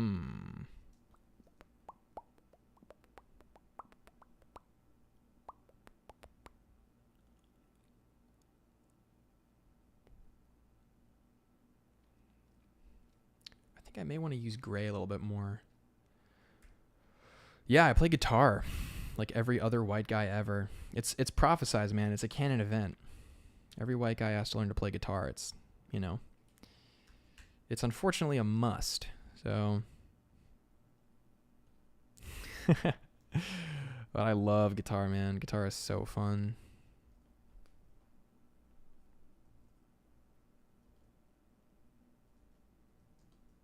I'll play some guitar on stream at some point. But yeah, I've been getting back into songwriting and stuff. It's been really great. Jamming out with my cousin a lot here in the city. We've been reconnecting. That's been super fun.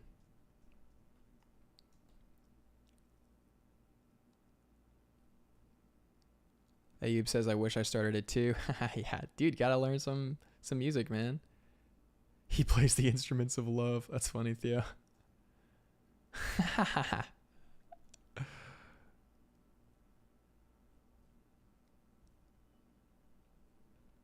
Yeah, I've been learning a lot. It's been great. Okay, the dark gray in the joints feels better. The kind of goldy brass look was feeling a little steampunky. Wasn't really working. Can have a little bit of it, but not so much. So this is looking pretty. It's looking a lot cleaner. I think also maybe want to black out the feet. That's going to be cool. If you black out the feet but still have the inlay, that could be interesting. Ooh. Ooh, okay. And then what do? Black out the hands too. Oh, almost like the paws of like the fur or whatever, like it's getting darker. That's sick. All right. We're getting somewhere. We're figuring it out. One step at a time.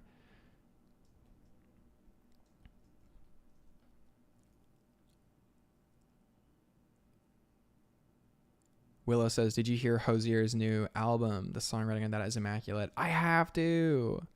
I haven't yet, but I will.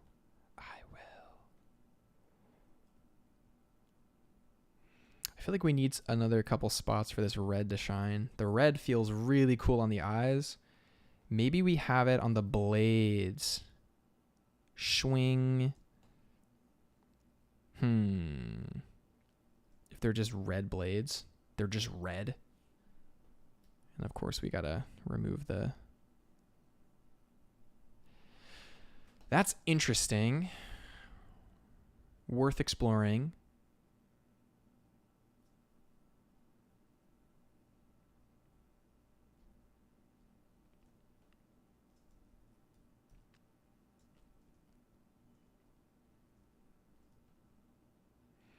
Mojo says, personally, art is my career thing, and music, I feel like I can be super experimental since there's no expectations. Do you feel the same? I feel 100% the same. I feel 1000% the same. Completely, utterly and completely. Yes, I agree. All right, I guess we leave red for just around the eyes. It's a pretty powerful graphic element, so maybe it's for the best. We might do a couple... Oh, wait, I think we got it. That's all. That's it. That's all you need. The only other option is to do some dope like trim. Oh, wait, oops. Wrong layer.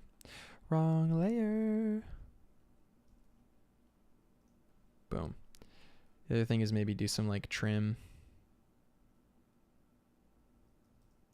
Let's do a new layer for the trim so we can remove it and add it as we like. Because we want this design to feel sick.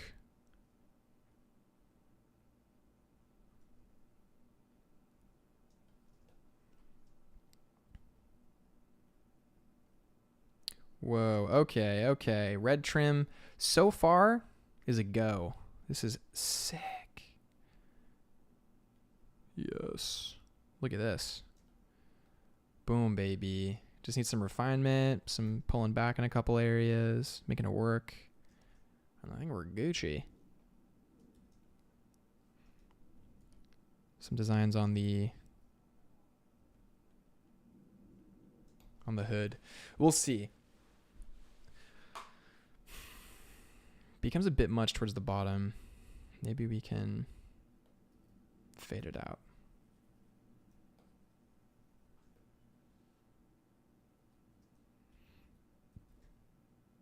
Okay, we're figuring out the design. The last thing to do is to make the line art. I usually like to make the line art a multiply layer. And I also usually like to tone it a little bit. So like, if you make the line art a little bit red-ish, set it to multiply. Maybe not that red. And actually, sometimes turning down the opacity on the line art a little bit, something about it can really help. Can help the vibes, right? If we zoom out, pretty strong silhouette. It's pretty cool. All right, let's do like a macro analysis of our shapes here.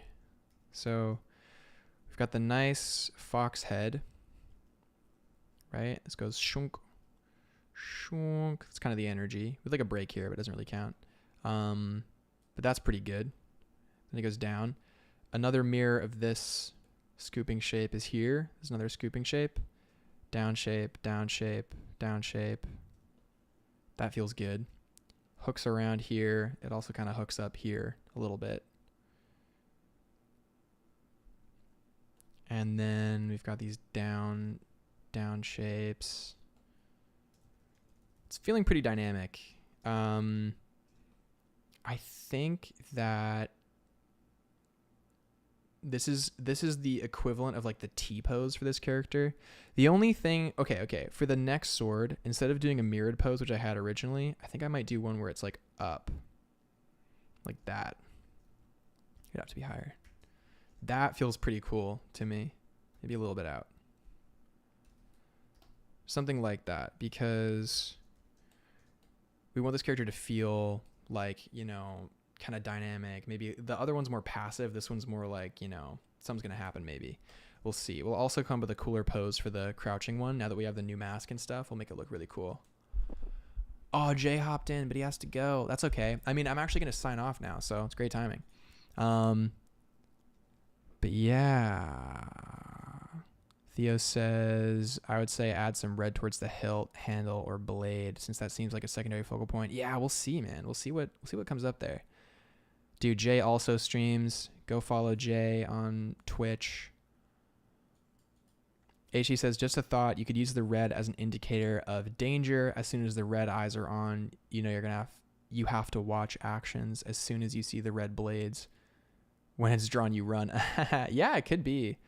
Can't stick around, but wanted to stop by and say good luck. LMAO, one day I'll do YouTube. Dude, YouTube's great. I've been having a lot of great time on YouTube, man. Like the past few streams towards the midpoint, it's been consistently like 20 people. You know, and a lot of regulars show up on YouTube, man. YouTube's awesome. I've been loving YouTube. And the community here, man, all the viewers are like so nice and so wonderful. Highly recommend for sure. Yeah, we'll definitely have to play with some of those ideas. Oh, the last thing we want to make sure is we get the squint eyes of the red eyes. That's the only thing. Boom. There it is. All right. There it is. Cool. So I think this is a great initial drawing. This we can post as a process piece for sure, and we'll kind of go from there. But yeah, guys, this has been a fantastic stream. I think we can probably remove the fox skeleton now. It's funny.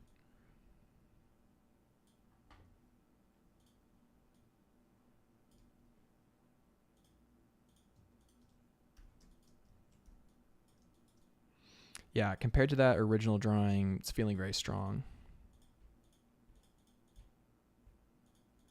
Yeah, that feels pretty good to me. We made some great progress with the mask design. We kind of figured out what we wanted to do to bring this into a clearer idea. So we start with a scribble. We know what we want to do, and we come up with something that is really going to work for our purposes. So this has been really fantastic, guys. All right, let's do a little closeout.